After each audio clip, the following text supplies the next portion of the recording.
Welcome back, True Seeker. November 14th, 2018. It is a Wednesday, just a reminder. In a few hours, 6 o'clock p.m. West Coast time, 9 p.m. Eastern time, the weekly radio program begins, Gematria Effect.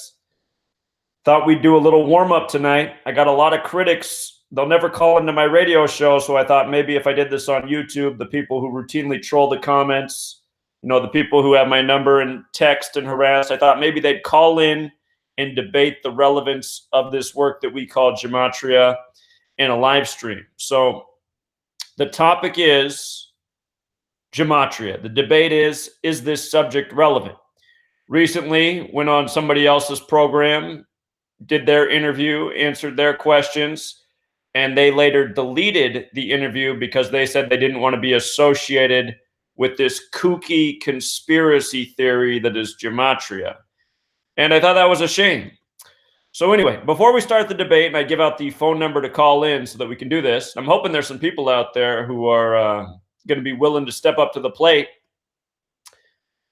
I just want to, again, introduce Gematria for anyone who's new or on the fence about this subject, and just look at a headline from today. Today is November 14th, the day leaving 47 days left in the year. For 5 years straight, I've taught that the number to know is 47 because it's amazing how often it's used in rituals. And case in point, today we get the update in the story of the death of the owner of Leicester City of the Premier League. They're saying the reason his helicopter crash is because of a problem with the tail rotor. And this news comes today, November 14th, the day leaving 47 days left in the year. Since 2015, I very consistently taught that the most important cipher to know in this language is the alphabetic order and the rules of numerology. And using that cipher, tail rotor sums to 47. In case you're new here, the way this works is T is the 20th letter in the alphabetic order. A is 1, B is 2, C is 3, D is 4, T the 20th letter. The numerology of 20 is 2 plus 0 is 2. So T becomes 2 in this cipher. A is the first letter, A is 1, I is the 9th letter, I is 9, L is the 12th letter. The numerology of 12 is 1 plus 2 is 3. You just do this for each letter. R, the 18th letter. The numerology of 18 is 1 plus 8 is 9. O, the 15th letter. The numerology of 15 is 1 plus 5 is 6. So on. Added up, tail rotor 47. Now that just continues on to a pattern that I already explained existed even before this news came. Recall, the day of this man's death, or perhaps it was the day after, I showed how it was synced up with the cave rescue BS propaganda in the news that was a tribute to the World Cup that was going on at the same time. Again, this man who died in the helicopter crash is from Thailand. This story about the young soccer team trapped in the cave was set in Thailand. And as we pointed out then, the story began on June 23rd, 18, which was a date with 47 numerology, 6 plus 23 plus 18. The name of the cave. And our most pure cipher, the Tom Luang Cave, Gematria 47. When you take the alphabetic order and flip it around and use the rules of numerology, just Tom Luang is also 47. So the name of the cave has 2 connections to 47 in our base ciphers. And just using the alphabetic order, France is 47. As we pointed out, where this cave is, it used to be under France's control in the year 1947. And France went on to win the World Cup by the numbers, all part of a script that this propaganda-based news story was in tribute to. And then the other thing is from the day of the cave rescue, this story, July 10th, 2018, from the day of the rescue to the day of this owner's death, who owned a soccer team, World Cup, football, soccer. Anyway, from the day of the cave rescue in Thailand to the death of the Thai owner was 109 days later. The owner's name in our most pure cipher equals 109. What are the odds? 109 is the 29th prime number. Football 29, the sport that interconnects the ritual. So there's a lot more to this, but I've been doing this for 5 years straight, pointing out what's going on, More details will always emerge after I already show you what's going on that just further back up the point. And meanwhile, for 5 years straight, I have critics and skeptics and people who can't wrap their head around this. You know, Adam Green, he just said that this is a kooky conspiracy crap. And the reason he didn't want it up on his channel was because the part about sports being rigged by this code just makes it too ridiculous. So, you know, what I would say about a person like Adam Green is, and again, who is Adam Green? He's the guy who just woke up to Alex Jones being a shill. He's the guy who voted for Donald Trump and just realized that Donald Trump's not his hero. So, I mean, he's a guy that's slow to come around to the truth, you know, not the most high functioning person in the world, more like a typical American, because America's a land of not very high functioning people. And I mean, really, you have to be pretty low functioning to not get the relevance of this code. This is second grade material right here. If you can't grasp gematria and its relevance, you probably should have never made it out of second grade. So I'm just setting up the debate. You know, this is where I'm coming from. I can't wait to hear my critics call in if any of them have the balls to do so, because I'd love to see them, you know, even try to poke the tiniest hole in anything I've proven now for 5 years straight, in which I have a book to really back up and cement the point about. So let's put the number out here, make sure everybody's got the number. Where can I write it so it's big? Let me see if I can zoom in here. All right, so here's the number. Ready? I'm going to say it out loud and type it. 509-731-0567. Last part's pretty easy to remember. 509-731-0567. I got people like Marty Leeds who hang around and troll all day and send me text messages. I'm sure he's watching right now. Let's see if Marty Leeds, who's probably no doubt in the chat under some alt account, has the balls to call in. He likes to call when nobody else is listening, you know. See if Adam Green, the guy who said this is all kooky, let's see if he'd like to call in, or Retard from Boston, who's made several videos dissing this work. Same guy who said gematria is not important, but we all need to go look for Bigfoot. So anyway, waiting for the calls.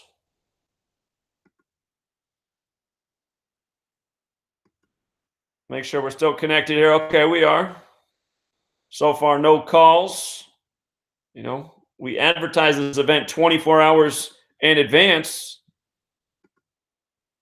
Let me see if there's anyone in the chat. There's usually some trolls in the chat. Please don't, moderators, if you're here, don't delete the troll comments. Well, somebody just bought a book.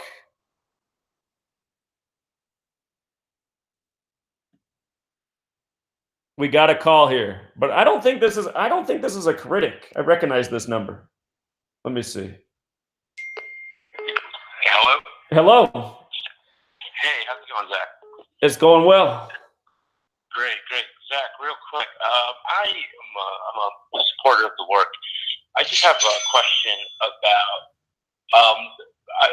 I'm wondering whether or not the study is complete. I guess the question is, do you think that your understanding of gematria is complete?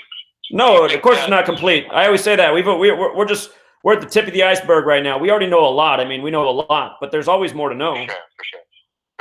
Okay. What do you think what do you think you don't know? Well, there's all sorts of things I don't know, you know? There's all sorts of things I don't know. For example, we know that there's multiple ciphers in use. Again, there's the author, Faith Giovanni. She said there's over 100 different groups, or excuse me, she said there's all sorts of secret societies in this world that use this code, and there's only over 100 different ciphers in use. Well, I only know a small fraction of ciphers, and I predominantly use 4. So there's hundreds of ciphers supposedly in use, and it's been this way for decades, probably centuries. What I wonder is, you know, what all different societies out there are aware of this code, use it, what are their primary ciphers? We see a lot just using the alphabetic order and what I discuss almost on a daily basis, but there's a whole lot more, and there's a whole lot more understanding that we can uncover. Like, for example, Got it. Are the Shriners using this cipher? Are the Knights Templar using this cipher? Are the Rosicrucians using this cipher, et cetera, et cetera? So that's a good thought. I agree. I totally agree. All right. Yeah, I was just curious about that. I totally support the work. I figured if there was any angle to approach this or try to poke any type of hole in this, it would be that. So that's just a thought. All right, thanks, Zach. Yeah, you're welcome, man. Good questions. Good questions. All right, I saw Young Dakota was trying to call in. I don't think he wants to debate me. He probably wants to point out something. Remember, when somebody's on the line, I can't take your call. I'd have to put them on hold and then switch over. So you're going to have to call in when I'm not on the line. But I always got all these critics in the comments. I contend that none of you have any balls. Here's Young Dakota. What's going on? Yeah, just in the live stream. Can you hear me? We hear you. All right. Anyways, I'd like to. The Thailand thing kind of brought up an observation that I have. Have you ever heard of a game called PUBG? It's called Player Unknown's Battleground. No, I don't know about it. Player Unknown Battleground. I'll have to look it up. Yeah, so it's like a battle royale game. It's kind of like Fortnite, and so one of the maps that they released was called Sanhok, Sanhok, right? And they released it during the World Cup, and the map is based off of Thailand. Huh. And I mean, like, it's a fun game and all, but it's kind of like if they did that on purpose, and that's kind of a sick joke what they did. Sure. With the kids in the cave and the whole riddle about it. I believe they released it June 22nd, which was during the World Cup. So I don't know if there were any news stories on that day. Do you know if there were? June 22nd, ring a bell? I'd have to go back and look. I can't remember any specific stories from that day this year. Right. But yeah, it's mostly anything. But one thing about the ciphers, do you think that it could be like a combination of like different ciphers, like maybe that like the Rosicrucians use like a certain combination, and then like the Knights Templar might use like another combination? And how do you know that some of the ciphers that we've discovered are actually relevant, or if they're just coincidence? Sure, those are good questions. So first of all, I'll take on the coincidence part. As you can see, there's a lot of ciphers on Gematria.com that I don't even touch at all. And that's because I don't know if they're coincidental or not. So I just stick to the ones where there's obvious merit to them. And the ciphers that I use are also relevant in Hebrew. So I just think that they're logical in that sense. As for there being a combination of ciphers, sometimes I wonder if there's a cipher where you use the rules of numerology and then you multiply times 6, kind of like how that cipher exists for the alphabetic order times 6. But I haven't read anywhere that it exists. So sometimes I speculate on if there are ciphers like that, but I don't know. So, well, what I was referring to, like, a combination, it was kind of that, but also like let's just say the reduction cipher and I don't know, the Jewish cipher. So like, let's just say one group uses that, and then like another group uses like the reverses and I don't know, the prime cipher. Are you there? Yeah, I'm listening. I'm just thinking about it. It's possible. It's possible. Right. Yeah, I was just wondering if you had any insight, because you've obviously read more books about the ciphers than I have. But well, I haven't read anything to answer those questions. Hey, brother, I really appreciate the call and the questions and all the work you do. Everyone, right. Young Dakota, he's got his own blog. He's only 15 years old. He's the young prodigy at this work. Check him out. But people are calling in right now, and I'm hoping they want to debate. So I'm hoping we get some people who are critics here who think they can punch a hole in this, because that's what I'm looking for. So yeah, keep on keeping on. I'll be listening in. All right, you take care, man. Bye. All right, for the people who just called in, here, I'm going to call the last guy back. He just called in. Let's see if he picks up. Hopefully he wants to debate.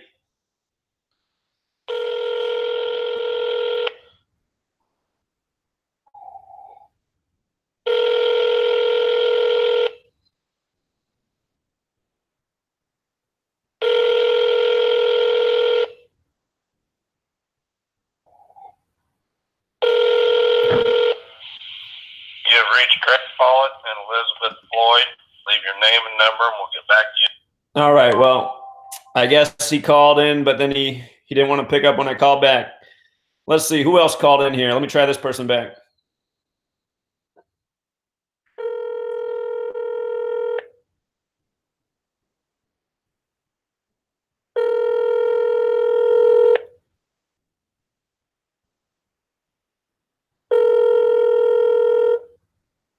Hello?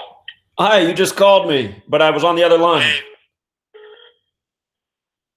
Hello? Yes. Did you want to call in and contribute to the Gematria debate?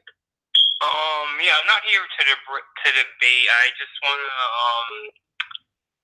more information on like the whole Gematria stuff.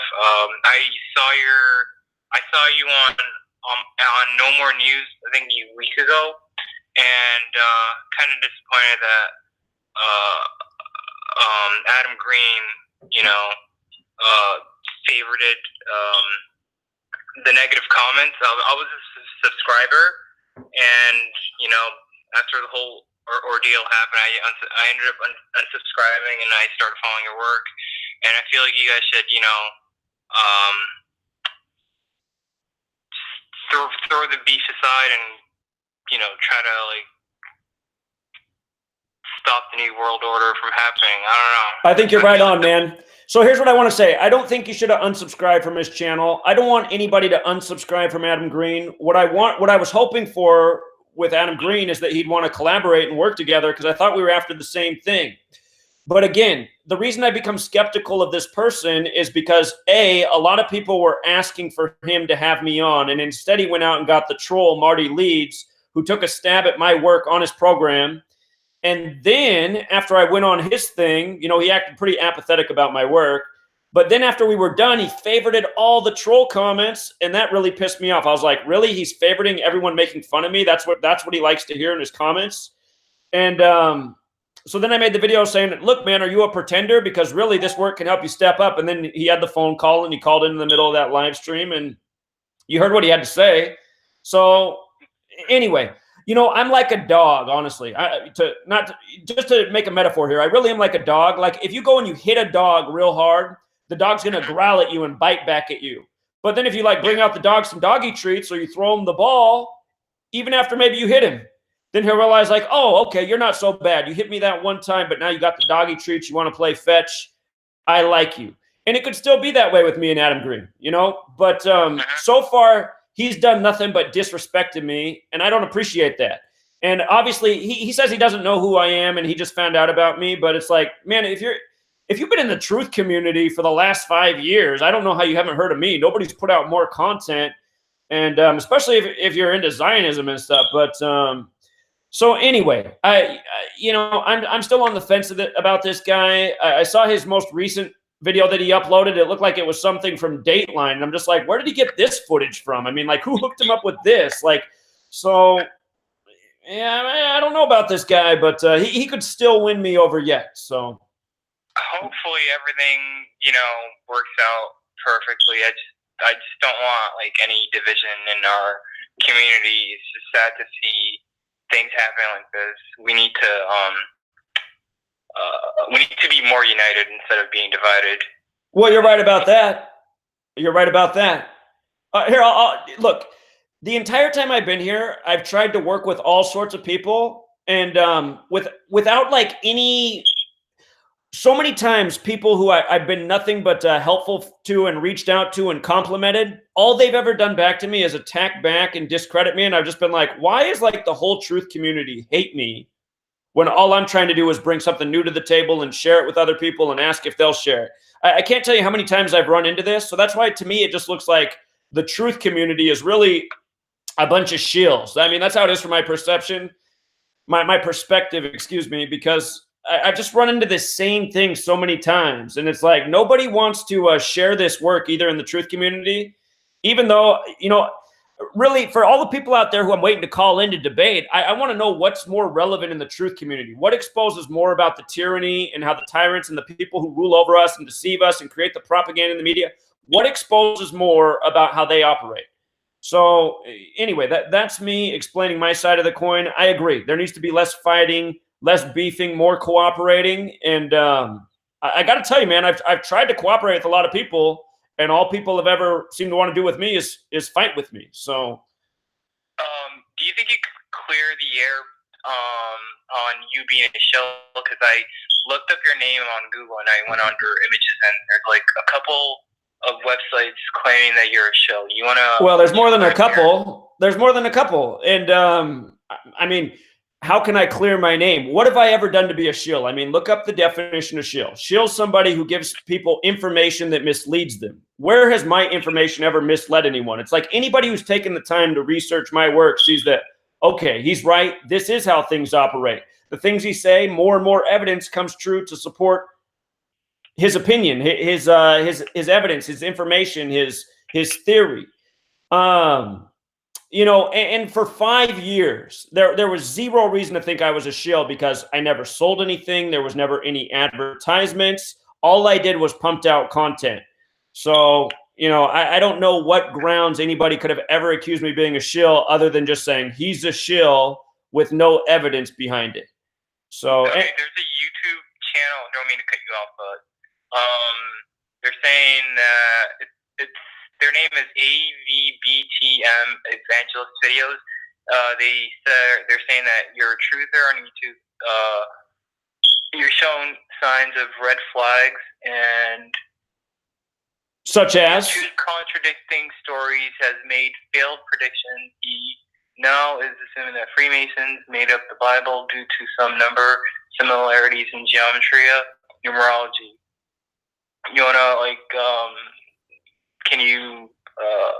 So yeah, okay. So I do have predictions that have been incorrect, but I mean, if you look at how many predictions I've made, a lot more have been correct than incorrect. And when you're going to make predictions, you're going to be wrong sometimes about certain things. But I mean, who else in the truth community told everybody 1,000 times to circle the weekend that become the Vegas false flag shooting? And I said that was going to be the biggest false flag in the U.S. since 9/11, and it was. And, you know, I've called a lot of things besides that. I've made a lot of amazing predictions, from news stories to celebrity deaths to what's going to happen in sports to what royal babies are going to be named. I mean, just in recent months, how many days have I said, circle this date, we'll see a celebrity death that date? It ended up being Mac Miller. I said, circle this date, there's going to be false flag shootings. Sure enough, there were. So anyway, people who fixate on the things where I've been wrong, you know, that's just them looking for a reason. And it's not like any of my wrong predictions have been like predicting the world's end or something. So, you know, that's not an argument to say that I'm a shill, and I've always acknowledged where I'm wrong. The other thing is I've never said that the Freemasons wrote the Bible, but I said the English translations, it's very clear that their fingerprints are all over it, and I have no doubt that they've edited it and put in their special tributes to their numbers. And I think I made that point pretty clear just on Adam Green's thing. So a lot of Christians and religious people don't like me because I'm not a Christian. So you have to consider that is the majority of people who've made a video saying I'm a shill. It's because they're Christians and they don't like me because I'm not Christian. So really you have to realize these are small-minded people who only believe in people that believe the same as them. And meanwhile, the entire time I've been here, I've never said, look, you're Christian. You know, I've explained why I'm not a Christian, but I've never said, look, believe like me, follow like me, change your spirituality to my spiritual beliefs. I've never said anything like that. People just get upset because they'll ask, hey, are you a Christian? I'll say, no, I'm not a Christian, and here's why. So, you know, I mean, the people who slander me are mostly small-minded people and, you know, people who have religious beliefs that cause them to shun everyone else, again, who does not have the same religion as them. So, you know, what's funny is that the people, they also support like the state of Israel, which you are against. So it's kind of funny. Hey, can you just try to find the meaning behind my name? My mom gave me my the Hebrew name from the Bible. It's from the Old Testament. Can you go on Gematria? I just want to know what like the production. I'm new to this. Do you think you could explain it to me? Okay. This isn't supposed to be the point of this thing. It's supposed to be a debate, but okay, just tell me what your name is real quick. We'll do it real fast. I'll see if I can give you a thing. Give out my first name. I'm ready. Nahom. N-A? H-O-M. So it's Nahum or Nahum. In Hebrew, it's Nahum, and in Amharic, it's Nahum. Okay, well, H-O-M. well, it does have biblical values. For example, your name has gematria of 21, just like Bible. Special number there. It's also got gematria 84, like Good Book. I'd have to look at it more, friend, but take this knowledge. You should read the last chapter of my book and then decode your name. You'll get a lot out of it. Let me switch over because I think we got somebody who wants to debate. I appreciate you calling in. Hello? Hi, is this Zach? Yeah, please mute the video in the background. I just did. I didn't know I was going to get, because I guess I got you on a delay. I called you for a couple reasons. This is Stephen King. The author? Yeah, the Stephen King with the V, though. And, Oh, okay. The reason I called you is for two reasons. I'm getting harassed by your moderator, Markella, because I'm a Christian on the site. I haven't been trying to witness to anybody. She's mocked me, attacked me in there. I'm telling her, let it go. You don't understand. I've read the Bible 9 times, cover to cover. I have a relationship. I've been one for 21 years. I'm not on your side trying to witness to anybody, okay? Yeah, she's been mocking me, saying, oh, so you sleep with Jesus, this and that. I'm saying, leave me alone. I hope Zach can see that this is going on. But I did want to share with you, though, is I totally respect your work. I would even be on your side. The way I look at it is this. When I look at your gematria, it's very, very good. It's another language. It's like somebody, if I go into a room full of Russians, they're all speaking Russian, I only speak English, I have no idea what they're talking about. So when I look at gematria, I'm looking at how you pull this all together. And I got to tell you, you're 100% correct. Absolutely. The numbers mean something. They're using that as witchcraft, if that's the term I can use, to basically show their power over us, show that they can control us with the NFL, NBA, sports completely, totally with politics, totally the way that they can manipulate numbers and how they have the human sacrifices and so forth. I see it. I get it. I appreciate what you're opening my eyes to. I'm a learner. I like to study and research. I came in with open eyes. I am totally being enlightened by the work that you're sharing. So I have no problem with your site. I have no problem with you. I think it's really good. I have nothing to debate with you. I was looking forward to listening to somebody debate you, because I think you got it down. I think you got nailed. There's a physical world and there's a spiritual world. The spiritual world is where I've been doing my studies for the last 21 years, studying the scriptures. And every day I learn something. I totally buy into everything that you're saying, and you're dead on about Zionism, about Israel, about all that kind of stuff. I totally believe it. I totally used to be one of those guys that would send money to Israel, trying to build a temple and support Israel. Dude, you couldn't put a gun to my head to do that today. Okay? So I've been doing my homework, and I just wanted to let you know that I do appreciate you, but I just would like to get your moderator off my back. She's going to get off your back. I think she's listening to you. I don't know what you posted that got her on your back, but... Yeah, but you totally got it together, dude. You got it together. And the thing is, what most people don't understand, and I'll just share this. This is how this really opened my eyes too. There was 12 tribes in Israel. Judah, Benjamin, and Levite are the southern tribes. The northern tribes are all the other ones: Jasher, Simeon, Asher, Reuben, all the different tribes that they have.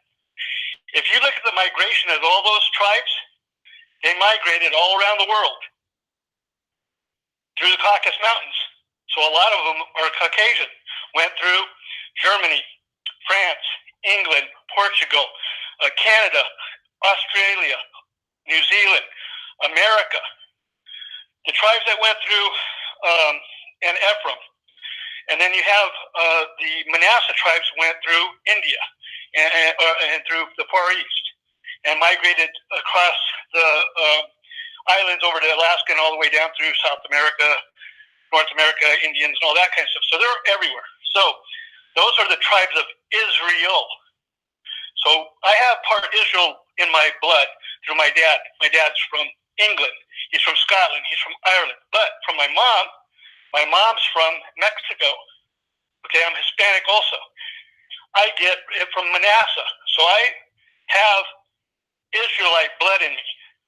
I'm not a Jew, per se. I'm an Israelite. Now, the Jews don't know they're Jews. Those are the Khazarians and all that, Ashkenazi, okay? However, the guys that say that they're Jews right now, those guys are imposters. It's like me taking your ID, Zach, and saying I'm Zach Hubbard. You and I both know I'm lying. But because I got your ID, I pretend to be you. I'm not you. That's the way I can equate it. But I love what you're sharing. You're giving me a lot more information than I would have got anywhere else. And no, I don't go to a church. I don't tithe. I don't do any of that stuff. I don't believe in churchianity. I don't believe in denominations. I am a follower of Yeshua. That's it. So hopefully your moderator will understand to get off my back. I'm just there to learn. You've got some valuable information that helps me put more pieces of the puzzle together. So what was it you wrote that got the moderator upset with you? I didn't see. I don't know. That's why I said hopefully you can look back at your thing. I don't know what I just came in, and next thing I know, I must have wrote something that triggered them, and they just, oh, you're a Jesus lover. Oh, we don't want you to, basically give me a hard time. I said, look, I'm just here to learn, and I'm not. I said, you're trying to tell me what I understand. I've read the Bible. I know I have a personal relationship. She kept on saying that I've been, snookered, I guess, and ignorant and stupid because I believe in Jesus. Well, guess what? When I talk to a person that's in America that only says Jesus and that's all they know, I'll speak to them about Jesus. But you nailed it. His real name is Yeshua, and I know I'm not a sacred namer, okay? But I know his name's Yeshua, and you validated that too. You know his name's Yeshua. I know his name's Yeshua. But if I'm talking to a regular person here in America, they go to a church and they worship Jesus Christ.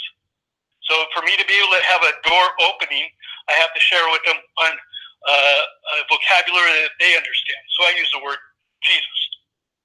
But you're totally right. It's Yeshua. Sure, I get it.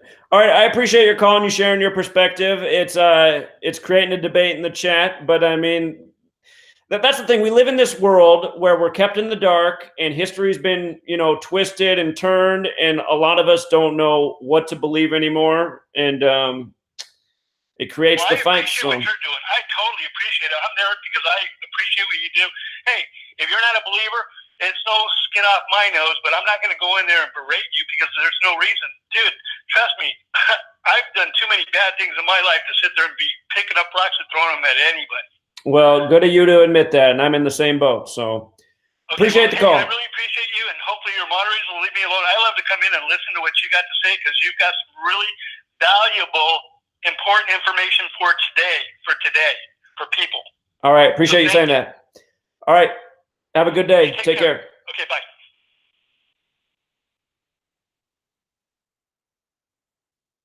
So the person who's, again, if you wanna have a debate about something, there's a call-in number. For the person who says I'm slandering Adam, which I don't think I am, I just spoke facts. Really the debate's not supposed to be about that. We're trying to debate about the relevance of Gematria, and Adam should be calling in. He's probably watching right now. Yeah, Marty Leeds cipher is legit. Marty Leeds cipher is very legit. Here, I'll show you something. Show you something about Marty Leeds cipher and the cipher that I've always taught is the most pure. So the cipher that I've always taught is the most pure is the alphabetic order with the rules of numerology. And Marty's cipher is right here. This is Marty's cipher. King Kevin can count to 7. I want you to see something here.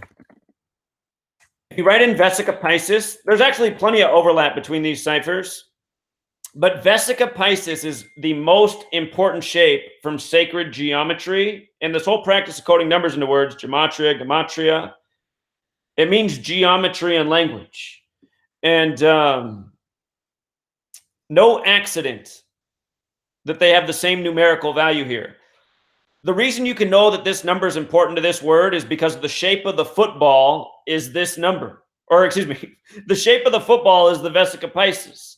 And in the NFL, the league is very much structured around this number. 53-man roster, 53-yard wide field. Somebody pointed out last night, 53 is the 16th prime. What do you got in the NFL? You got 2 conferences of 16 teams. And you got 4 divisions with 4 teams each. And each conference, what's the square root of 16? 4. So it's all mathematics and a lot of meaningful things in Marty's cipher. So yeah, Marty's cipher is definitely relevant. It's silly that Marty denies the other ciphers because it's a completely illogical argument. Hebrew has 14 commonly used ciphers. Why would English have just one as Marty leads on? So, we'll see if Marty wants to call in. I'm sure he's listening. For the other people who phoned in while I was on the line, now's a good time to call in. A lot of you guys are calling in while I'm already on the line. Call in when it's open. It's open right now. You got 16 games in the NFL regular season too. That's right. Exactly.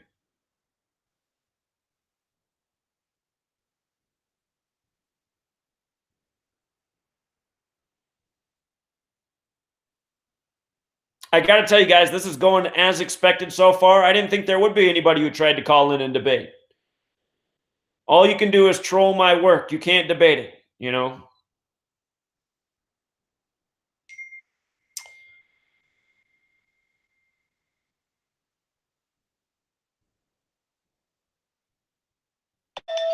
There we go. Maybe we got a debater. Hello? Hello? Hello, Zach. Oh, make sure you mute the video in the background. Hello. Well, he accidentally muted the phone call.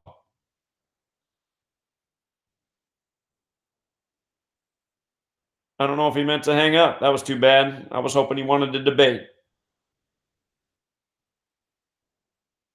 Thanks for the support, you guys.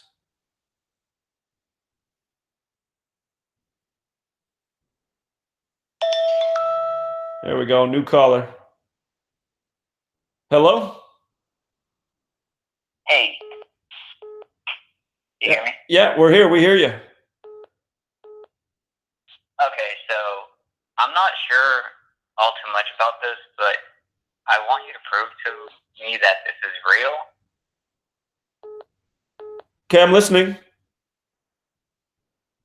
Okay, so could you prove to me that this is real in any way? I'm quite new to this. Did you watch how this video began? Yeah, I mean, it's about debating, right? So you didn't watch how the video... You haven't been here since the beginning of the video, right? So I gave an example just using today's news in a story we've already been following a pattern on. I don't know how new you are here, but I mean, I've been proving for 5 years straight how this code's real. Here, watch. If you go to the video screen right now, well, here, I'll just talk out loud and you can listen. But here's something I could have talked about today. Today's the anniversary of the worst sports disaster in history, in U.S. history. Today's the day in history that the Marshall football team's plane crashed and everyone on the plane died. And Marshall's in Huntington, which has Gematria 47. Today's the day leaving 47 days left in the year. And what's interesting is the flight number that they were on was number 932. Their full school name, Marshall Thundering Herd, equals 239, the reflection of 932. And where they were flying from when they departed before they crashed was Kinston, North Carolina, which has Gematria of 97 like plane crash. And there's so many examples over the years of plane crashes on dates with 97 numerology, in locations with 97 Gematria. We've talked about this many times over the years, but Kinston, North Carolina equals 97 like plane crash. 97 is the 25th prime. They died on a date with 25 numerology. And, that's just one of many different examples. But again, what we've been showing for years is that when you're aware of the date, when you're aware of the numbers that are assigned to the date, you see how every single day the news is manufactured by this same code. Here we are in November 14th, 2018. It's 48 years since that plane crash. Today, they come out with the cause of death, or what caused the helicopter to crash. That, I don't know if you heard this story. It was October 27th. The owner of the Premier League, Leicester City, his helicopter crashed. 22 years since another Premier League team owner's helicopter crashed in October. Anyway, today they came out with the reason his helicopter crashed. Today's the day leaving 47 days left in the year. They said it's because there was a problem with the tail rotor, which equals 47. And again, what I showed at the beginning of this video is how his name equals 109. He died 109 days after the Thailand cave rescue story. Consider this owner was from Thailand. That story was going on during the World Cup. He died after a soccer match here. His name equals 109 in Gematria. He died 109 days after that Thailand cave rescue. And the name of the cave in Thailand has Gematria 47. That story also began on a date with 47 numerology. So anyway, there's just a million different examples I could go down, but just to paint something that's relevant today, you know. Okay, is it organic though? It doesn't seem to be very, there's an organic side to this code, but none of this seems organic. Okay, so look, like, does it seem organic to you, the news story of the soccer team trapped in the cave in Thailand during the time of the World Cup? Did that seem like an organic story to you? That doesn't seem so organic. So I was here at the start of the live stream, but I hadn't. Okay, so you just so obviously that story wasn't organic. That story was mocking the stupidity of humanity. How do you have a camera crew like swimming into the cave, recording the children? You know, you got captions on TV. Child soccer team almost out of oxygen, haven't eaten for 12 days, and they're all standing there staring at the cameras. I mean, what makes sense about that? If you're exhausted, you're oxygen depleted, you haven't eaten for 12 days, you're all going to be standing there as a team just staring at the cameras with the lights on. You know, that story just treated humanity like they're stupid. And rightfully so, because people are overwhelmingly stupid, which is obvious. We see it because people don't question the obvious lies in the media. So I saw these obvious lies a long time ago, and I realized there was something numerical to it. And then I realized that all of the stories, you know, were synced up by this exact code right here. And for me, this all began with September 11th, 2001, which they blamed on the boogeyman in the cave dweller. And I don't know if you can see in the screen, but here, I'm just going to put up the two ciphers that I've always worked with from the beginning. And I just want to type in Osama bin Laden, and I want to type in cave dweller in light of how tall the World Trade Centers were. So hold on here. Let me put down the phone for a second. Osama bin Laden. Notice his name sums to 110 and 47. Buildings 1 and 2 were 110 stories tall. Building 7, which fell 8 hours later for no reason, was 47 floors tall, each floor 47,000 square feet. George W. Bush called him the cave dweller. Cave dweller also 110 and 47. And don't forget, I mean, Bush was president. President's got that gematria of 110 and 47. So anyway, it's obvious the way we're mocked in the media is by a certain set of numbers again and again, and by our government. And clearly it's not organic. So, you know, to go back to earlier this year, there was the stand your ground shooting. Marcus McGlockton was shot to death in a Florida parking lot on the same day as Gaston Glock's birthday. Marquise McGlockton, and he had this really mutilated name spelling which looked completely fake, and it had the same gematria and multiple ciphers as stand your ground. So, you know, there literally is like a million examples out there that I've covered over the last 5 years to just show how the code's used to sync up with the news stories, what the theme of the story is, and oftentimes it's the same repetitive numbers. That said, there absolutely is an organic side to the code, and that's probably why the tyrants use it. It's like they're trying to manipulate the organic matrix. So, you know, what else do you want to say? It's reasonable. What's that? You do that. What's that? That seems reasonable. Nothing's what? Now, I also have. Do you hear me? Yeah, I hear you, but what are you saying? That seems reasonable. What seems reasonable? That humans would do something like that. That they would code things Of course. like that. Like, okay. So I have a question for you, which is about truth speakers on YouTube. So many they try to talk about chemtrails and so much more that's going on in the world, but many just choose to not face the fact that there is like an animal holocaust going on. And I want your opinion on this.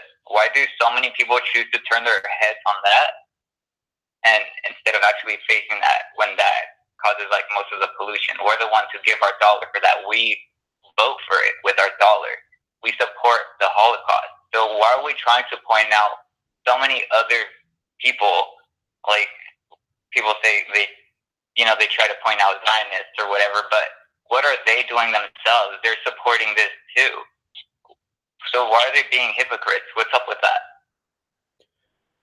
When you say people are ignoring the animal holocaust, you mean the massive die-off of species in the world right now, right? Animal agriculture. Oh, okay. So I also see what you mean right there. Yeah, most people, okay. Most people, it's ingrained in their mind, and this also comes from the Bible, right? That man has dominion over the earth, and man's here to essentially do what he wants with the earth. Yeah, I'm with you, man. I don't see how most people aren't disgusted by factory farming of animals and how brutal and terrible it is. You know, I think it's just something that most people, they've never really thought about. They've never taken the time to research. To them, animals taste good. You know, they go through the typical education system that says you need to eat your protein, you need to eat your meat, and they're not really considering the process that brings that meat to their plate or their fast food meal or whatever. But I agree. People really should look into this topic. It was something I learned into as a young teenager, even before 9/11. And, you know, it got me changing my diet a long time ago. And I've been better off for it. There's also a lot of misinformation. Anytime I talk about eating a plant-based diet, there's always a number of comments saying, oh, that's the communist diet. Oh, that's the way to be unhealthy. It's like, do you guys see me? Do I look like an unhealthy person? I look young for my age. I'm rarely ever sick. But there's all sorts of reasons to eat a plant-based diet. One, it's not cruel. Because, I mean, if you look at the way factory farming works, it's sick.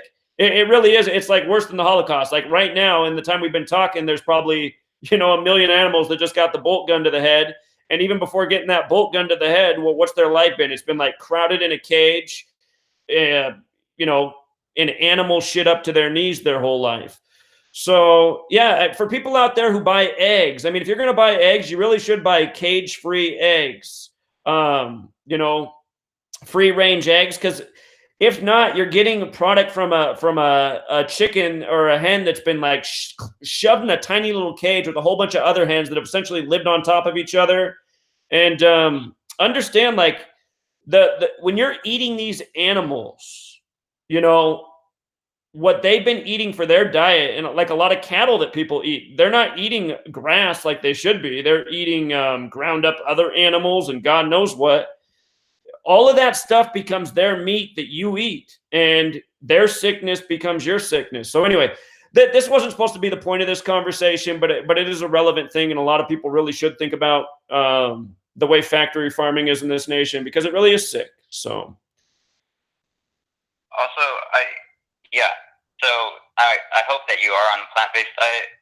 Anyway, the cage-free thing, those are just labels. In the end, it's like you're killing a being that doesn't want to be killed, and we don't need to kill them to survive. So it's not by necessity that we do it. We do it just by choice. Although we have options to not contribute to that anymore. And eating eggs, that's, you know, chicken, period. So us humans, we don't need to survive by eating chicken chicken, period. I'm sorry. Sure, there's plenty of sources of, I get it. There's plenty of sources. To cut it out. Right, there's plenty of sources of protein in the world. You can eat, you know, beans, nuts, legumes, you know, so I get it, friend. I appreciate the call. I'm going to open up the line for people who want to debate, but you do bring up a good point, and people should think about it. So you take care. Yeah, All right. my thing, please. Oh, say it real quick. Somebody's on the line. Okay, so yeah, Alex Jones promotes a carnist diet, so just take that as you will. All right, thanks, man. Switching over. Take care. Hello? Zach. Yes. Yes. Okay. Am I on the air? You're on the air. That much? Okay. You're on. Okay. Okay. So I tried to call earlier, and you're the one that called me. So if you could wipe my names off of that tape, that would be great. But what I did want to talk to you about was how can you tell, or can you? Okay, let's preface it by this. I do believe there's a good versus evil thing going on. And I have your book, and I haven't read it all, but I'm getting through it.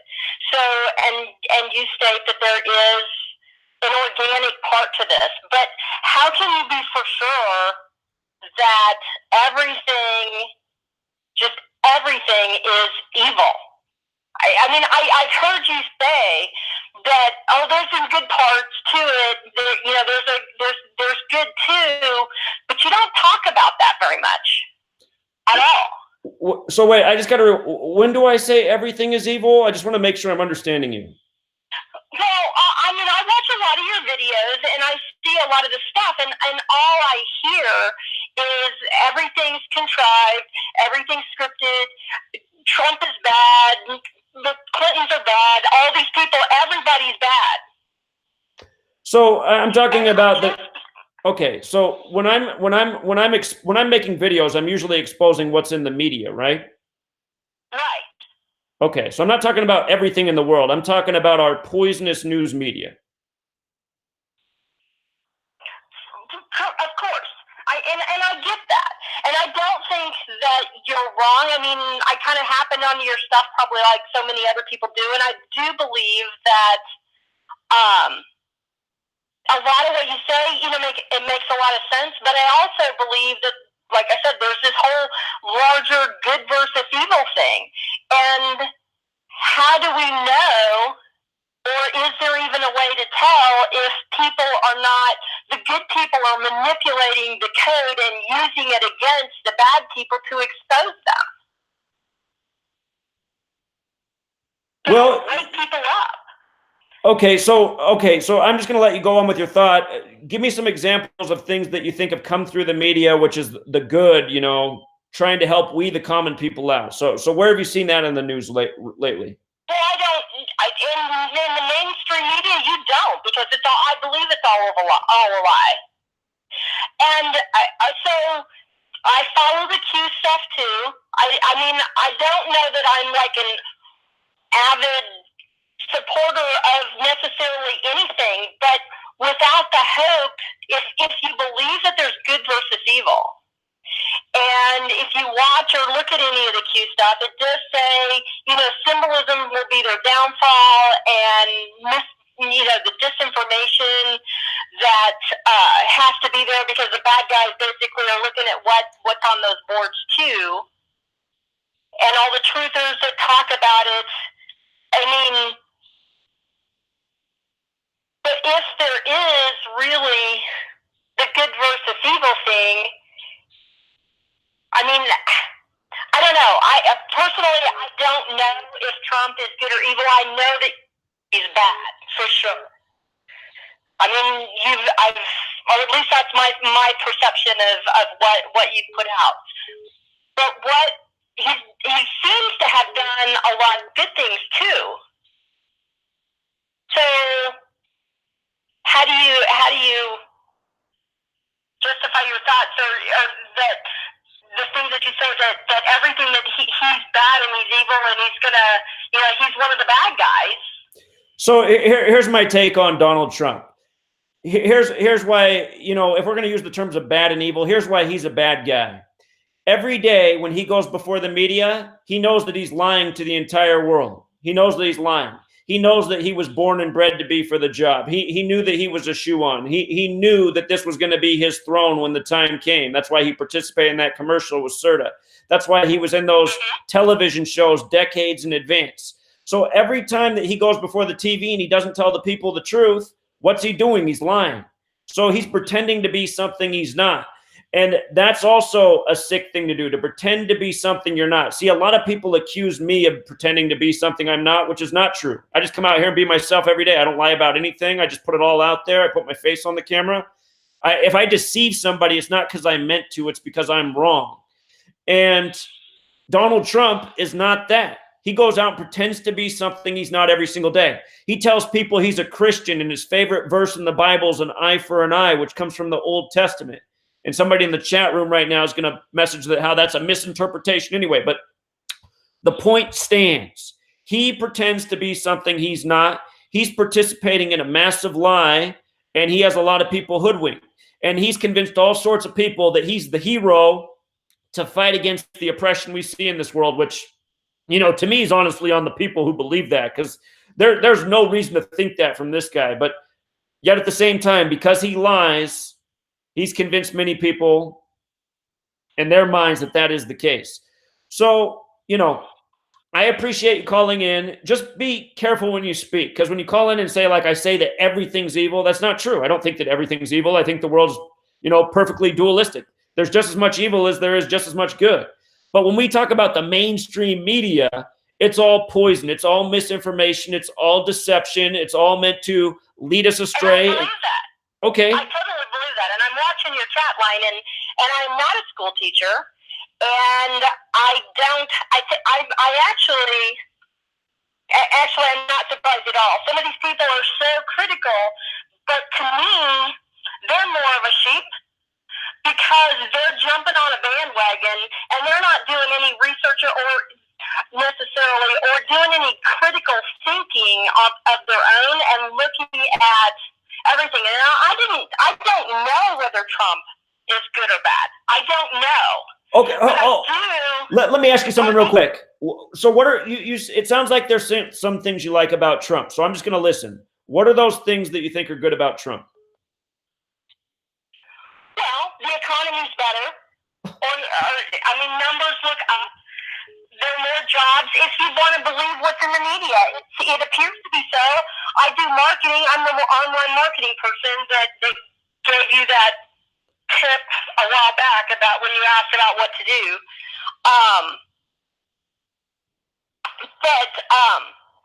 I lost my train of thought because I'm watching these things go by. Well, don't be distracted by that. Just think about your thought and don't read what they're. It's not good to watch the chat. Trust me, that'll distract you. It is very distracting. All I'm saying is that if you view the world through a lens that everything is bad and everything is a lie, then there is no hope. Well, There's no hope. okay. So I just want to clarify that I don't think that everything in the world is bad. Again, I'm just my whole agenda. Okay, look, you have to understand from my perspective. I've seen since the day of 9/11 that people believe almost everything they see in the TV and they don't question. And that is the main source of the problem in the public. They're not questioning and they're believing what they're told through the media. So what I'm doing is giving evidence of how the media works to manipulate the masses and keep us divided. That's or at least that's part of my agenda, if I have an agenda, to wake people up to the media deception, the illegitimacy of the democracy, and that's the purpose of my work. Not to, you know, portray the world as doom and gloom and everything's wrong. I target the media and go after that. So that's what you have to understand. I also just want to make a point about the economy real quick. The economy is a mass manipulation. A president in his he's not even 2 years into office. You know, a president doesn't have that much influence on the economy.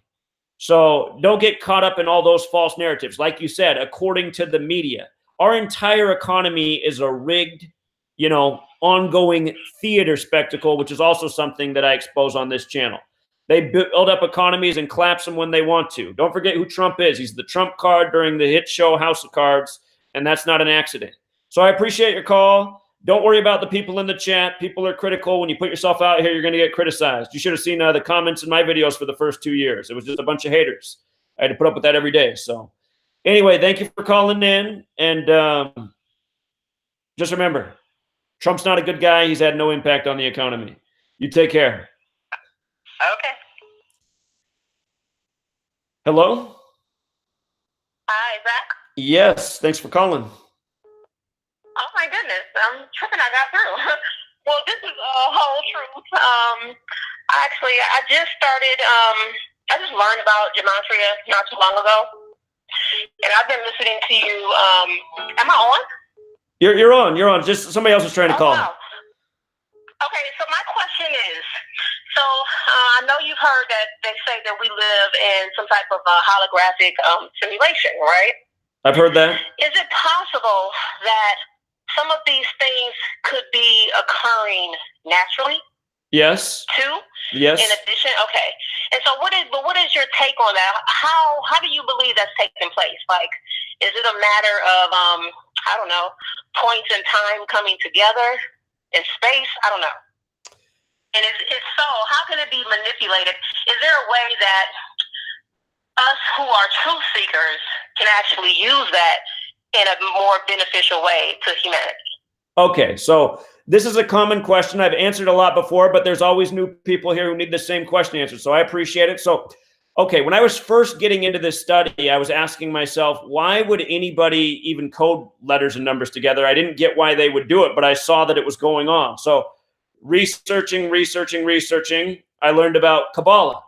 And Kabbalah has a text called the Book of Formation. And anybody can get this book, the Book of Formation. That's the English name of it.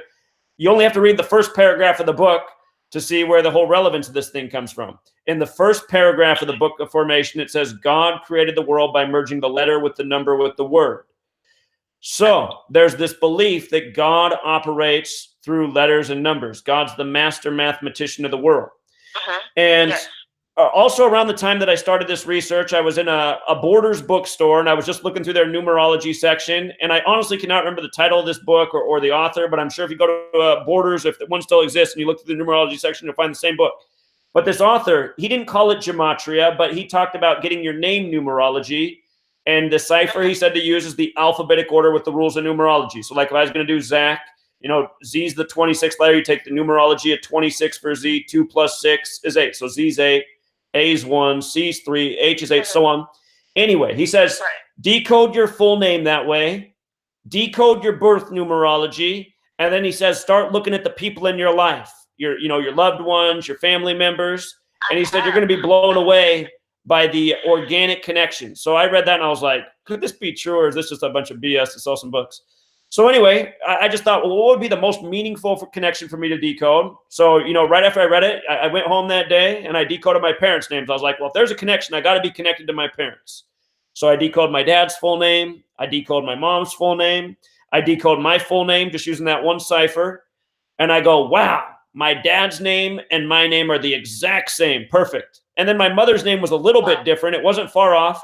But then my mother's birthday is the same numbers that's the numbers from my father and myself. So my dad's full name and my full name both sum to 89, right? And then my mother's birthday is September 8th, which is written 8/9. And then the weirdest part is the day I was born is still the coldest recorded date in history, which was negative 89 Celsius. You go to Google and type in what's the coldest recorded day in history, it'll say negative 89 Celsius, July 21st. So I was like, God, that is just so weird. And then what I've learned since is the word number has this gematria of 89, and I've always loved numbers since I was a kid. So all of that is completely organic, and it's proof right there to me that there's absolutely something going on with letters and numbers. And, the other thing that's neat about the 89 thing is it's a Fibonacci number. It's the 11th Fibonacci number. The 12th Fibonacci number is 144, and my parents' birthdays are exactly 144 days apart. So anyway. So with that, you can actually predict your death, possibly. Well, maybe perhaps you could. Not that I want to think too much about that, but because there may be a way to avoid it, if that's the case, right? I don't know. I mean, if it's all destined, and it's the way the world operates, it might just be a way that you can prepare yourself. Like, oh shoot, that's going to be the day. I just got to accept it. But So my thing is this. So like my mom, she passed away March 22nd. I have two aunts who passed away that day as well. And then she was 48 when she died. and she was born in '58. And I was listening to one of your videos. I'm actually was considered to be a target individual. And so my birthday is August 22nd. My sister's birthday is April 22nd. Huh. So I've done a lot of reflecting on my whole life. And it just seems like there's been a lot of manipulation going on in my whole life. Like I just realized that I was targeted probably about 8-9 years ago. But once I realized that, and throughout the years, I'm doing all the reflecting, I'm like, okay, some of these things that have occurred in my life has just been so strange, you know. And so I don't know. And then with this targeting, it seems to be some type of this hidden hand seems to be attracted to everything that I do, to the point where it's almost like they utilize me to bring in some type of fad or some sort. It's weird. I can't explain it. So I don't know what that means and how I can tap into that more to be able to utilize it more so in my favor and a humanity's favor versus this hidden hands favor. I don't know if I guess I can start with your book if that'll help. But yeah, so I'm just trying to figure out how I can escape out the matrix and help others escape out the matrix too. Sure. So there's different levels to escaping out of the matrix. Like on a more simple level, I feel that people are consumed by this inorganic matrix that's manipulated. What we see in the news media every day, the stuff that keeps people caught up, the nonstop propaganda and deception and fear and division. That's the matrix I'm trying to help people escape. Can we escape the organic matrix? I don't have the answer to that. But the last chapter of my book does get into the organic side. And what's interesting is the woman who helped me edit the book, she got into this, and then she just started noticing all these organic synchronicities between us. And oh yeah, I experienced that too. My name is Letitia, by the way. Well, thanks for calling. I really appreciate your call and question. You didn't debate me, but it was a good conversation. So I'm sorry that you're a targeted individual, but yeah, all knowledge is power. The more awareness you have about a subject, you know, the better your chances of improving that situation. So appreciate your call. Well, thank you. Yeah, you're welcome. Enjoy your evening. You have a great day. You take care. Bye. It's interesting that her mother died at age 48 on March 22nd, 22/3, like 223, the 48th prime, and that she's had all those tragedies on that date, as she mentioned. Again, we know that the evil side of the cabal, they really like that date and that number. All right, Portland, Oregon. Could I get my first debater from Portland, my home city? What's up, Portland? Hello? Hello. Hey, how you doing? Doing well. Thanks for calling. I'm real glad to get a hold of you. I just want to say that I see exactly where you're coming from, and really brilliant. And I want to tell you that I do think you are like a real patriot, and I think that you're very brave for taking this on. Well, thank you. And so I just wanted to kind of bring up a couple of things that have kind of like been coming at me, and that I think that if other people heard, and I wanted to see what you would think about that. And obviously relates, to this. Yeah, I think the QAnon and all that stuff. I think that's all a part of the big, the society, that is doing that. I agree with everything you say. 9/11 really woke me up too, and let's see. Maybe I can ask you a question. Okay, these people are like they're ruling the world. I mean, could we stop them eventually? Do you think, or is this just something we should do? Just resist because it's the right thing to do. Okay, so I maintain the belief that we can stop them. I think the reason they've gotten so powerful is because nobody has tried to stop them, and now it is deep in the game, and it is a hard thing to achieve. But I believe it can be done. If I didn't think it could be done, I wouldn't do this. I realize that it might not be done in my lifetime. We might be fighting the fight that gets the snowball rolling that eventually undoes it. But I do believe that it can be stopped. And I think, I just imagine if 1 million people awake showed up in Washington, D.C. and said, we're not leaving here until this list of demands is met. And we'd have to agree on a list of demands that are sensible, can be achieved.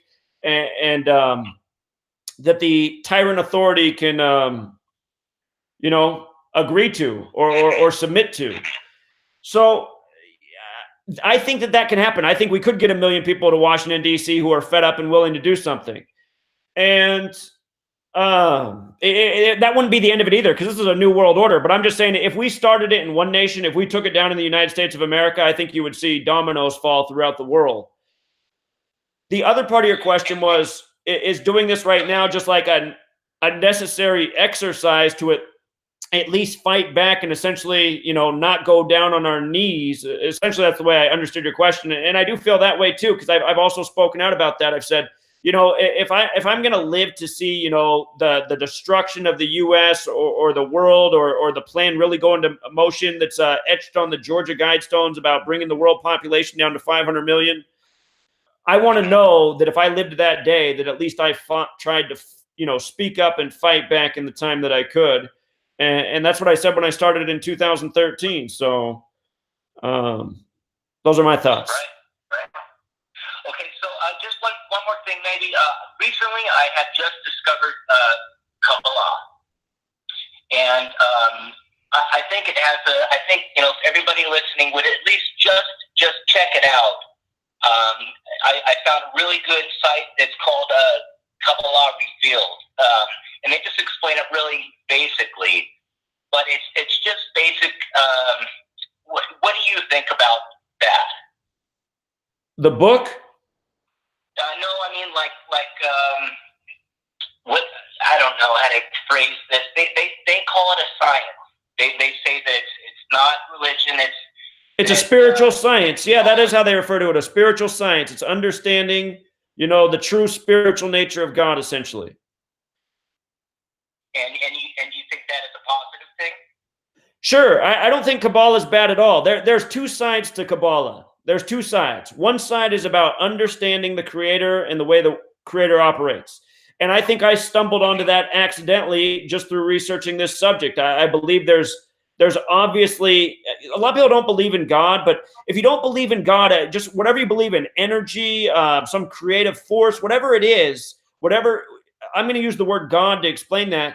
It's obvious that there's something mathematical going on in this world. It's obvious that there's something very relevant to mathematics. And again, Kabbalah's, it has this concept of letters and numbers. So anyway, I do think that there's truth in Kabbalah, like there's truth in all things. And I'm someone who believes like you shouldn't ever really shun any knowledge, even if it's something that you think is like evil or dark. I mean, it's still probably better to know about it, to have awareness. And just because you research something doesn't mean that that's what becomes you. It's just, to me, it's like you should want to know as much as you can possibly know in this world just to have understanding.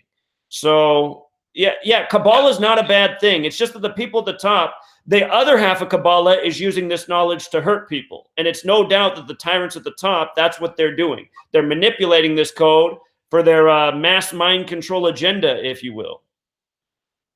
So then half of these people that are Jewish, they should know that it's going on, right? I mean, there should be like a good side of that know that the people are, you know, they're encoding these messages as well, right? And want to stop it, I mean. And there are. It's like I used to meet with a group in Seattle, and out of the people that came to that group, which was about 15, 20 people on any given weekend day, 2 of the people in that group were Jewish. And, you know, they were all for stopping the cabal. So, yeah, that's why I like this Goyim Defense League that's saying all Jews. That's not right. Right. So, anyway, yeah. Yeah, well, thanks a lot, man. I want to say that you're a real great teacher. You know, when people, you know, give you shit, man, you just go right back to teaching them. You know, that's you do a great job of that. All right, thank you. Appreciate it. Hey, I got to ask before you go, are you from Portland? Are you from Portland? I am. Cool. No, I'm not from Portland, but I moved here about 5 years ago. Oh, okay, you got there when it got hip. All right, man, just had to know. Yeah. That's my home city. That's where I'm from. All right, take care, man. Yeah, I know. Yeah. All right, you have a good one. All right, you too. Take care. All right, we got another caller just like that. How are you, caller? I noticed that. So is there kind of like a lag between the time? Yeah, it's like 3 or 4 seconds behind. Yeah. Okay. My question is, I barely just kind of discovered your channel, and I'd be very interested in knowing how you're able to make the connections between these words that you seem like know so much about the math, as far as like, I don't remember exactly. It was like prime numbers and all this stuff, and it's like, I'm just kind of interested to know how you're able to make all these connections. Yeah, because it's just, I would like to be able to do something like that.